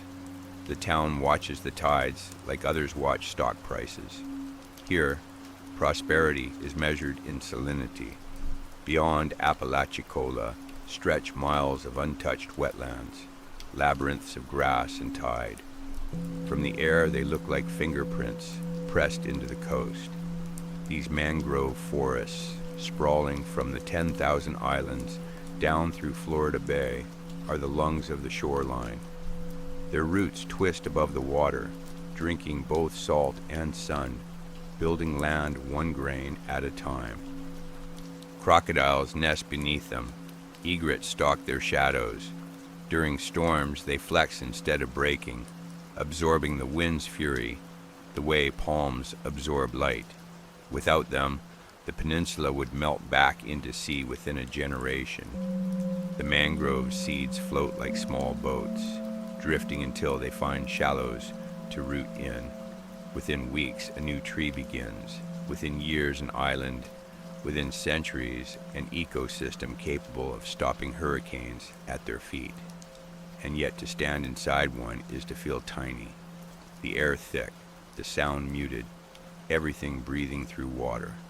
The mud squelches like the pulse of the planet itself. If you stay still long enough, crabs crawl across your shoes, assuming you've joined the forest. Here, photosynthesis feels personal, a slow alchemy of sunlight into shelter. In winter, when the water cools and the tourists thin, the mangroves turn almost contemplative. Their roots gleam with morning frost that vanishes by 9 o'clock. Manatees glide along the edges, their movements circular, deliberate. Somewhere above, the sound of a rocket-testing engine drifts faintly across the lagoon. Modern thunder, mixed with ancient silence. It fits. Florida has always layered centuries without bothering to separate them. Back at Merritt Island, engineers check telemetry. At Apalachicola, fishermen check the tide. Both glance at the same sky, different reasons, same reverence. When night falls, the stars over the Gulf shimmer through humidity, and each one looks slightly larger, as if magnified by hope. Launch pads blink red, lighthouses blink white, shrimp boats blink green, and between them the darkness hums, the steady tone of a state that refuses to choose between wilderness and wonder. Some nights the wind blows from the east, carrying the smell of orange blossoms, even this far north. Other nights it carries seaweed, or jet fuel, or nothing at all. But always it carries motion, invisible, constant, the breath of a peninsula that never stops exhaling toward the horizon. People sometimes call Florida a contradiction, the place where rockets and reptiles coexist, where neon touches mangrove, where dessert tastes of lime and history tastes of salt. But maybe it isn't contradiction at all. Maybe it's coherence, a world that understands that creation requires collision, that sweetness needs acidity, that progress needs roots. Underneath the roar of engines and the chatter of markets, there is still the murmur of the marsh. It speaks slowly, syllables made of wind and water. It says what Florida has been saying since the first tide met the first shore. Everything here belongs to motion, but nothing here truly leaves. Across the southern heart of the state, a highway cuts a straight line through wilderness. Locals call it Alligator Alley, but the name understates the company. Every mile carries the scent of sawgrass, the echo of wings, the shimmer of heat that bends light into water. To drive here is to travel through two worlds at once, the asphalt above and the living mirror below. On either side, the Everglades stretch into horizonless calm, a plain of grass and patience. Sometimes an egret lifts, startlingly white against green. Sometimes an alligator surfaces beside the road's drainage ditch, a prehistoric comma in the sentence of the swamp. At dawn, fog floats low, softening the fences, and the sky fills with the cry of ibis. Traffic is sparse. A few trucks, a few dreamers chasing the coasts that wait on either end. The hum of tires becomes hypnotic, matching the pulse of the wetlands. Every few miles, a rest stop or a canal. Otherwise, nothing but horizon. Some say Alligator Alley feels endless. Others say it feels like the shortest route to eternity. When the road finally empties into Naples, civilization returns as sound. Espresso machines, laughter, gulls. But the rhythm of the drive lingers in the bones. It reminds travelers that Florida's interior still belongs mostly to silence. Farther east, another artery, the Florida Turnpike, slicing the peninsula from north to south like a vein of steel. It hums with motion. Trucks carrying produce, cars carrying stories, buses full of children singing half-remembered songs. Rest areas bloom like small oases, vending machines glowing at 3 a.m. Travelers sipping orange juice under fluorescent halos. Each toll plaza becomes a checkpoint of modern pilgrimage. Most Floridians carry SunPass transponders now, small rectangles of trust attached to windshields. They blink as they pass beneath sensors, silent exchanges of information for permission. No stopping, no coins, just movement measured in radio waves. The lanes themselves seem to approve, widening briefly as if smiling at the efficiency. It's a little miracle of convenience, the human version of migration, speed paid for with invisibility. The road never questions, it only receives. North of Miami, the highway meets the canals of Fort Lauderdale, a city that borrowed its geometry from Venice and its restlessness from the Atlantic. Here, water doesn't separate neighborhoods, it connects them. Yachts glide through residential streets, reflections touching the walls of pastel houses. Bridges rise and lower like eyelids. The air tastes of salt and diesel, and everywhere you hear the soft percussion of halyards against masts. From above, the city looks like lace laid over turquoise. Hundreds of canals, each one a thread pulled by tide. Tour boats slide past mansions and mangroves, narrators speaking of history and sunlight as if they were synonyms. But beneath the glitter lies a memory of wind. Every Floridian carries a private archive of storms, and Fort Lauderdale remembers the hurricanes of the 1920s as if they happened yesterday. Back then, barometers dropped without warning. Radio was new. Roofs were fragile. When the storms came, the air roared like a train without tracks. Palm fronds became spears, and the sea climbed the streets. The 1926 Miami hurricane reshaped the entire coastline. Erased hotels, drowned railroads, changed architecture. From that chaos came a new style of building. Stronger walls, higher foundations, windows meant to bend, not break.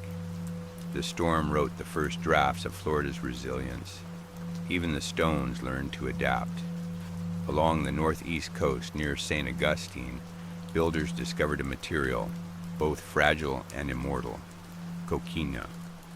Made from tiny shells cemented by time, it seemed soft at first touch, porous and pale. But when cannon fire struck it, the walls absorbed the blows, crumbling inward just enough to spare collapse. The Castillo de San Marcos still stands because of it, its surface pocked but steadfast, each mark a signature of survival. Coquina became metaphor, the art of yielding is strength. Every hurricane since has tested that lesson, and every time the state relearns it, bend, absorb, continue. Drive north from the Coquina coast and the land begins to roll gently, surprising in its subtle hills. This is the Red Hills region around Tallahassee and Gainesville, where the soil blushes with clay and oaks spread their arms wide. Here the air smells of pine and chalk, of campus lawns after rain. Gainesville breathes with the energy of students, bicycles, coffee, open laptops under shade trees. At the University of Florida, the bell tower rises above brick courtyards where lizards dart between textbooks. Classes change like tides. Voices echo off lecture halls. Somewhere on campus, a lab technician, checks the formula that once changed the world of sports, Gatorade. It began simply with heat.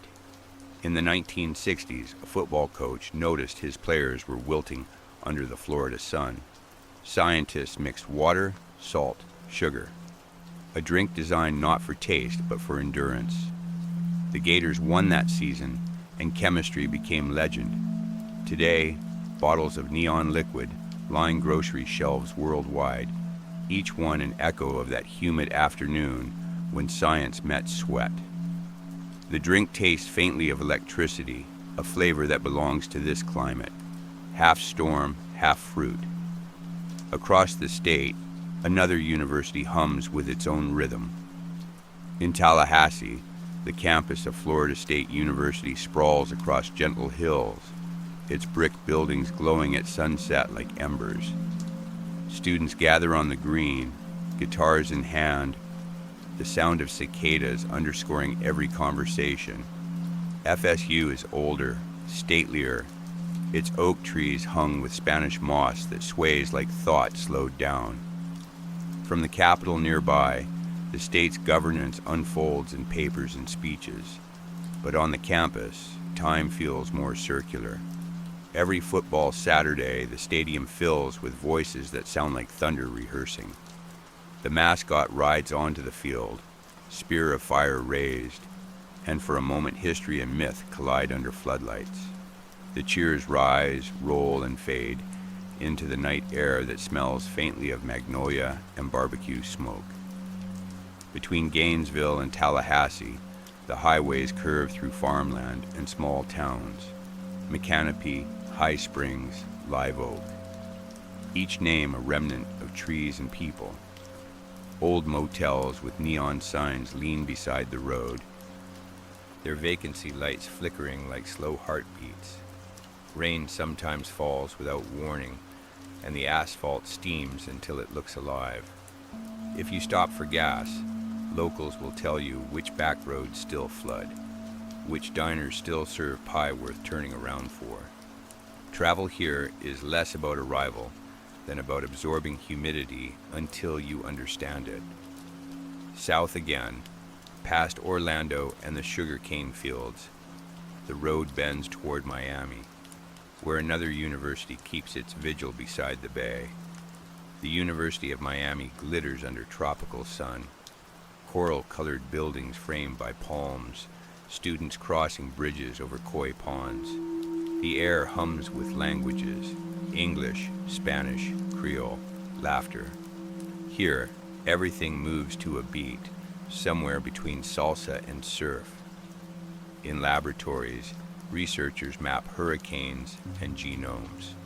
On lawns, musicians rehearse rhythms that came across the sea. The mascot is an ibis, a bird said to appear before the storm as a sign of hope. It feels fitting. The campus stands on land once mangrove, now resilience. Miami itself exists in perpetual dialogue with weather. Skyscrapers mirror the ocean. Murals bloom under highways. When storms threaten, windows are boarded in practice choreography. When they pass, people emerge as if from baptism, tired, grateful, ready to rebuild. Every rooftop garden, every seawall, every community barbecue afterward repeats the same unspoken line. We're still here. Back on Alligator Alley, the night traffic glows like constellations sliding east to west. The humidity thickens, stars blur at the edges, and somewhere a heron stands motionless in the median, a silhouette carved from patience. Each car that passes becomes a comet, reflected in its eyes. The highway stretches forward, reflecting the sky's faint lightning. Far beyond, in Gainesville labs, machines record data on hydration. In Fort Lauderdale marinas, sails clatter against masts. In Tallahassee offices, pens scratch across policy drafts. Different languages of persistence, same translation. Everywhere in Florida, movement meets reflection. The canals mirror the sky. The toll roads mirror our need to keep going. The coquina mirrors our need to yield. Hurricanes rebuild us even as they undo us. Universities harvest ideas, the way groves harvest oranges, season after season, despite the storms. Sometimes late at night, when the air is too heavy to sleep, the sound of distant thunder mixes with the hum of the turnpike. It's hard to tell which comes from nature and which from engines. Both repeat, both fade, both promise return. In the far northeast corner of the state, the river widens until it forgets its banks. Jacksonville rests there, vast and patient, built where the St. John's empties itself into the Atlantic. The city is so large, it seems to contain weather systems of its own. Fog by the docks, sun blazing over suburban lawns, thunder rolling across bridges before anyone hears it downtown. 7 bridges lace the river like silver stitches. At night, they light up in blue and gold, each one a horizon suspended over another horizon. Commuters cross them daily, their headlights forming temporary constellations that disappear at the next red light. Below, ships slide under the arches like thoughts returning home. Jacksonville hums with the industrial and the intimate. Cargo cranes tilt above fishermen. Jazz spills from cafes into humid air. Sometimes the wind carries the smell of salt, sometimes pine, sometimes both at once. If you walk the Riverwalk at dawn, you can watch the city wake in layers. First the gulls, then the joggers, then the reflection of skyscrapers softening as the tide rises. Every so often a dolphin surfaces near the pier, proof that even in commerce, wonder sneaks in. Farther west, where the land meets the Gulf again, stands St. Petersburg, a city made of light and art. Its waterfront curves like a painter's brushstroke, and the air carries a hush that feels curated. Here, the Dali Museum keeps vigil beside the bay, a glass dome bulging from concrete like a captured dream. Inside, melted clocks and impossible staircases spiral through white galleries. Visitors move slowly, whispering as though the paintings might overhear. Outside, the sunlight blurs through the geodesic glass and lands on the water, turning everything surreal again.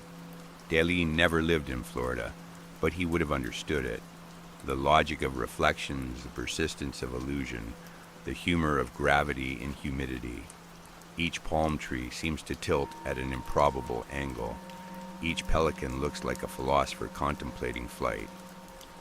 Drive south, and the road enters Sarasota, a city that once belonged to the circus and still remembers how to balance. John Ringling built his estate here, a Venetian palace rising unexpectedly from mangroves and sawgrass. He filled it with paintings, marble, and the echo of applause. The museum that bears his name glows pink in afternoon light. Corridors lined with statues of gods who look slightly astonished to find themselves in Florida. Nearby, the old circus wagons rest in a museum of their own, wheels painted, brass polished, silence replacing the crowd. On certain nights, when the wind comes from the sea, the palm fronds rattle like faint applause. Sarasota still performs, though now its stage is smaller. Theaters, art schools, beachside festivals. The air carries the same mixture of salt and ambition that drew the performers a century ago. Each sunset feels choreographed, pelicans crossing in formation, clouds shifting color on cue. The audience sits barefoot in the sand, cameras glowing like fireflies, waiting for the curtain of twilight to fall. In the center of the peninsula, far from both seas, a hill rises unexpectedly. There, on Iron Mountain, one of the highest points in Florida, stands Bach Tower Gardens. A carillon of bells lives inside a Gothic tower of pink marble and coquina, surrounded by live oaks and camellias. When the bells ring, their notes drift over the lake like warm wind. Visitors fall silent, listening to sound become air. It feels like standing inside time slowed down. The founder, Edward Bach, once said he wanted to make the world a bit better and more beautiful because he had lived in it. The tower fulfills that wish with every chime. Even the birds seem to pause mid-flight to listen. Not far to the south, another monument stands, stranger, smaller, born of solitude. Coral Castle, near Homestead, built by a single man for a love that never returned. Edward Leeds Scalnan carved and moved more than 1,000 tons of coral rock by himself, using methods he never revealed. He worked at night, alone, shaping gates, chairs, and a crescent moon that catches dawn light perfectly once a year. The locals called him eccentric. Engineers called him impossible. Today, tourists wander through his creation, touching walls that feel both heavy and weightless, as if grief itself had solidified into architecture. The coral glows faintly pink in sunlight, soft yet unyielding, like heartbreak that has learned to hold its shape. West of Coral Castle stretches a horizon of green sugarcane, the Everglades agricultural area, flat and endless. For miles, fields shimmer under the heat, irrigation canals tracing geometry into the earth. Workers move through rows as straight as equations, machetes flashing like lightning. When the wind shifts, the air smells sweet and burnt. In harvest season, the cane fields burn before cutting, and smoke drifts upward in lazy spirals. From the air, it looks like a ritual. Fire to cleanse, water to follow. The soil here is rich, black, and old. Once the bed of the Everglades, now the backbone of an industry. But even drained and divided, the land remembers what it was. Sometimes in the quiet after sunset, frogs sing through the irrigation ditches as if recalling the swamp that still breathes beneath the roots. Elsewhere, the land behaves differently. Central Florida hides another geography beneath its surface, a world of limestone riddled with hollows. Every so often, the ground forgets itself and folds inward. Sinkholes open overnight, swallowing lawns, roads, sometimes entire houses. People wake to find their backyard gone, replaced by a lake that wasn't there yesterday. Scientists call it karst collapse. Locals call it another reminder that Florida is built on water, pretending to be land. The holes eventually fill with rain, turn blue, host fish and lilies. Even disaster becomes habitat. What falls here often rises again as reflection. Farther east, Miami glitters, but its origin story is quieter, traced to one woman with a vision and a letter. Julia Tuttle looked at the mosquito-haunted river and saw a future city shimmering beneath the palms. She convinced a railroad tycoon to build his line south, sending him blossoms to prove that winter never touched her soil. When Henry Flagler's train finally reached the river in 1896, Miami was born from her persistence and his steel. Today, few remember her name while crossing the Julia Tuttle Causeway that spans the bay she once called home. But the bridge itself carries her signature, a path from belief to becoming. Henry Flagler's empire of rails had already transformed the East Coast by then.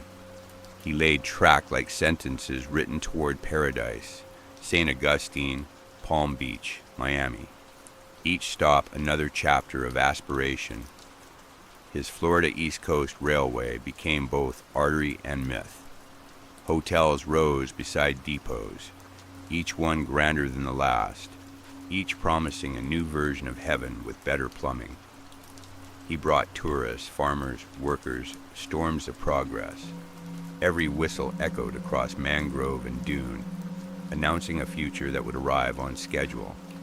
Yet Flagler's boldest dream extended beyond the mainland, the overseas railroad, a line that leapt from island to island, bridging the Gulf Stream itself. From the Keys' limestone skeleton, he built causeways and viaducts, arches curving over turquoise water, so clear you could see tarpon beneath the trains. For a few decades it worked, steel wheels crossing coral, human ambition riding the tides. Then came the Labor Day hurricane of 1935, winds over 200 miles per hour, waves taller than hope. The storm tore apart whole sections of track, scattering locomotives into the sea. But the dream didn't end. It adapted. Years later, the road builders returned, laying asphalt on the old viaducts. The overseas highway was born from the railroad's bones. Drivers now trace the same route in air-conditioned ease, never guessing that beneath their tires lie the ghosts of iron and salt. Each bridge along that highway feels like a heartbeat suspended over the sea. From the window, the ocean stretches on both sides, the horizon an equal partner in every direction. You can't tell where water ends or begins. You can only keep going. At sunset, the entire chain glows gold, the arches turning into ribs of light. It feels less like travel and more like a memory of something you haven't yet done. All across the state, bridges repeat this gesture. Over rivers, bays, canals, connecting not just places but possibilities. Jacksonville's Main Street Bridge lifting for ships. St. Petersburg's Sunshine Skyway sweeping over the Gulf like a signature. The 7-mile bridge farther south, echo of the railroad's courage. Florida builds bridges the way trees build roots, naturally, persistently, as if afraid of solitude. Sometimes those bridges are literal, sometimes made of sound, a bell tower on a hill linking the living to the sky, or a museum where melted clocks link time to art. Sometimes they are invisible, a woman's belief linking wilderness to metropolis, a scientist's thirst linking sweat to science. And sometimes they're made of loss, coral turned castle, railroad turned highway, swamp turned sugar field. Everything here transforms, nothing truly disappears. If you stand on the beach at dusk, you can trace all these stories at once. Look north, and the lights of Jacksonville shimmer. Look south, and the Keys curl into the horizon. Look inland, and lightning flickers silently behind clouds. Each flash illuminates a different memory. A painter's madness, a gardener's bells, a builder's loneliness, a tycoon's dream. And beneath it all, the ground hums, limestone, coral, coquina, each layer holding a century's worth of breath. The bridges, the bells, the coral, the sugar cane, all of them are Florida speaking in different dialects of endurance, a language without grammar, but full of rhythm. The state keeps translating itself, art from storm, sweetness from soil, city from swamp, music from machinery. Each generation adds another verse. When night finally comes, the river at Jacksonville reflects the bridges like stars. The Daly Museum glows from within. The coral at Homestead cools under moonlight. Trains no longer run to Key West, but you can still hear their ghostly whistle on windy nights. And somewhere near Bach Tower, the carillon begins again, notes rising into the darkness like prayers for everything that refused to vanish. The harbor of Tampa smells faintly of salt and memory. The water curls inward, patient and green, wrapping itself around wharves where ships have docked for centuries. In 1898, this quiet bay turned into an antechamber of empire. The Spanish-American War began not with fanfare, but with whispers here. Soldiers camped under palm trees, newspapers printing rumors thicker than truth. Steamships lined the port, decks crowded with khaki and anticipation. From these docks, troops departed toward Cuba, chasing headlines and history across the Caribbean. When they returned, Florida had changed. The war had introduced the state to the nation, and the nation to its fever dream of tropics. Today, the port hums with commerce instead of cannons, but you can still hear echoes of bugles when the wind blows right. The city that grew from that harbor never stopped celebrating its own legends. Each winter, pirates return, or at least men dressed like them. Gasparilla, they call it, a festival born of myth, named for the phantom buccaneer Jose Gaspar, who may never have lived yet refuses to die in story.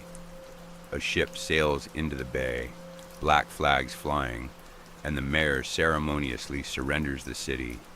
Crowds in beads and tricorn hats cheer, the streets filling with laughter, confetti, brass bands. Its theater is therapy, chaos transformed into joy, sin disguised as parade. The spirit of the state condensed into a single day, irreverent, sunlit, drenched in salt and second chances. To the south, at the edge of the archipelago, stands a monument not to conquest but to completion. Key West's southernmost point marks the end of the Continental Road, a striped buoy of concrete declaring proximity to everywhere else. 90 miles to Cuba, it says, though the horizon always looks closer than that. Tourists line up for photographs, their smiles framed by ocean. The wind hums through palms, roosters strut across sidewalks, and the scent of conch fritters drifts from nearby stalls. At sunset, the island gathers on Mallory Square, jugglers, painters, old musicians with guitars that sound like driftwood. The crowd counts down the last sliver of sun as if it were a ceremony. When it slips under the water, applause breaks out, not for the end of day, but for its promise to return. Across the Keys and the mainland lie hundreds of smaller sanctuaries, the state parks of Florida, quiet guardians of the places that refuse to be paved. Bahia Honda, where turquoise shallows stretch under the skeleton of the old railroad bridge. Grayton Beach, where dunes shift like sleeping giants, their sand so white it squeaks underfoot. Honeymoon Island, where osprey build nests on the same posts each spring. Each park is a heartbeat preserved in greenery, a pause between developments. Visitors stroll, kayak, breathe. Sometimes, in the middle of the trail, they stop talking altogether. The silence isn't empty, it's generous. Northward, near Tallahassee, the Red Hills region rises again, red clay glowing under oaks and dogwoods. This is a different Florida. Older, quieter, southern in accent and in soul. Plantations once spread across these slopes. Now, they host forests and conservation lands. The soil holds both guilt and growth. In spring, wild azaleas flare pink among pine needles. The air feels heavier here, full of pollen and the weight of things remembered. From the crest of a hill, you can see miles of rolling green, a reminder that even in this flat state, the earth sometimes lifts its head to see the sky. Threading through it all runs the Florida Trail, more than 1,000 miles of shifting wilderness, from Big Cypress in the south to the Panhandle in the north. Hikers follow orange blazes painted on trees, crossing swamps, pastures, and ghost towns.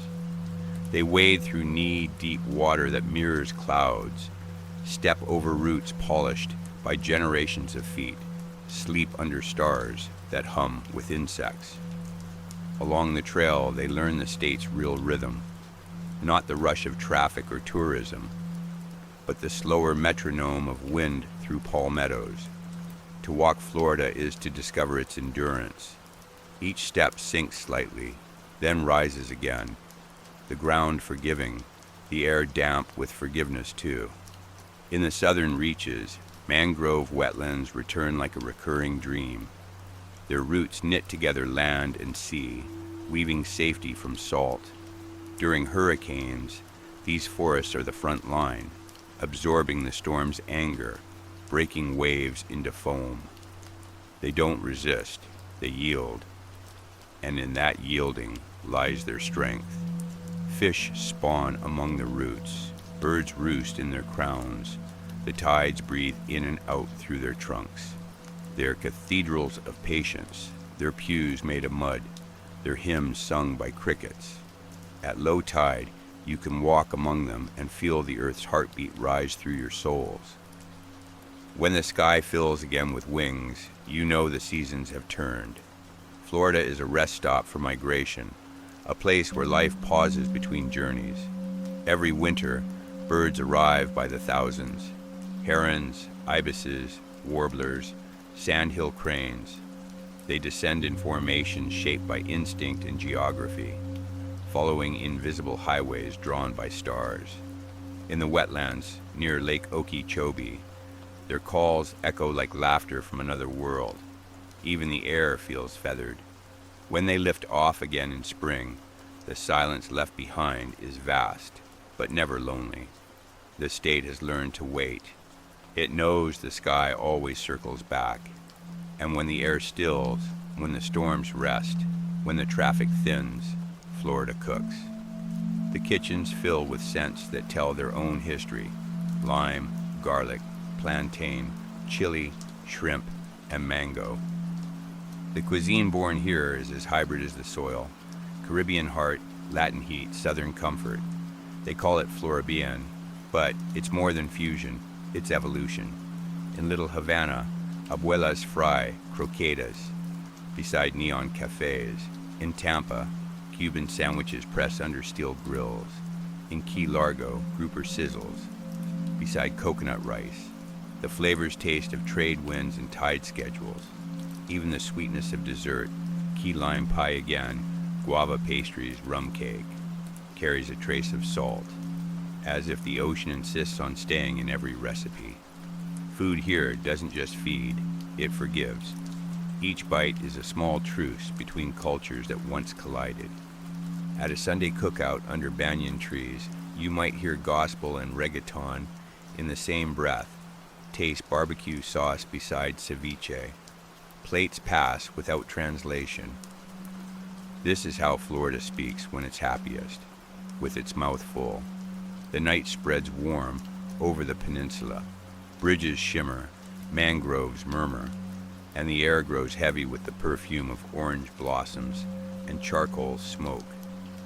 Rockets sleep on their pads to the east. Waves hum against coral to the south.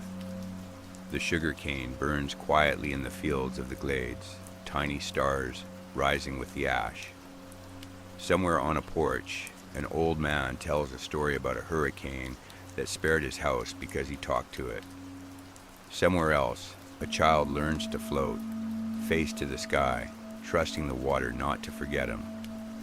In this state, everything floats eventually. Cities, legends, even grief. The land itself is buoyant, a raft of limestone drifting on memory. People come here chasing warmth, and warmth receives them, folding them into its humidity until they shine. Every sunrise is a soft apology for every storm a reminder that beauty has weight.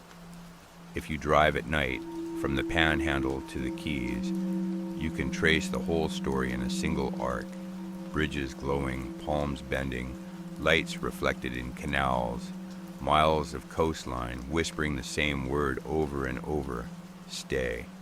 Because Florida, for all its motion, is a place that wants you to linger, not to conquer it, not to define it, but to listen. To the hiss of mangrove leaves at dusk, to the slow chime of bells from a tower half a state away, to the faint echo of waves where trains once ran, to the laughter of people rebuilding again and again and again. And when you finally stop, when you roll down the car window and let the damp air settle on your skin, when you realize that the hum outside and the hum inside are the same, you will understand what the state has been whispering all along. That faith isn't a motto carved in stone. It's the act of returning to the shore, to the sun, to yourself. That paradise was never a destination. but a temperature of the heart. That water remembers, and so do we. So breathe. The tide is coming in again.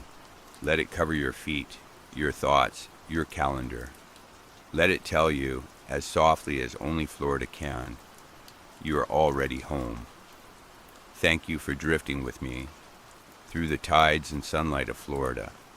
If your mind feels a little slower now, if your heart feels a little warmer, then the story did its job. Until next time, may your days rise calm and your nights fall gentle. This is Sleepy Factory, where curiosity rests easy. Good night.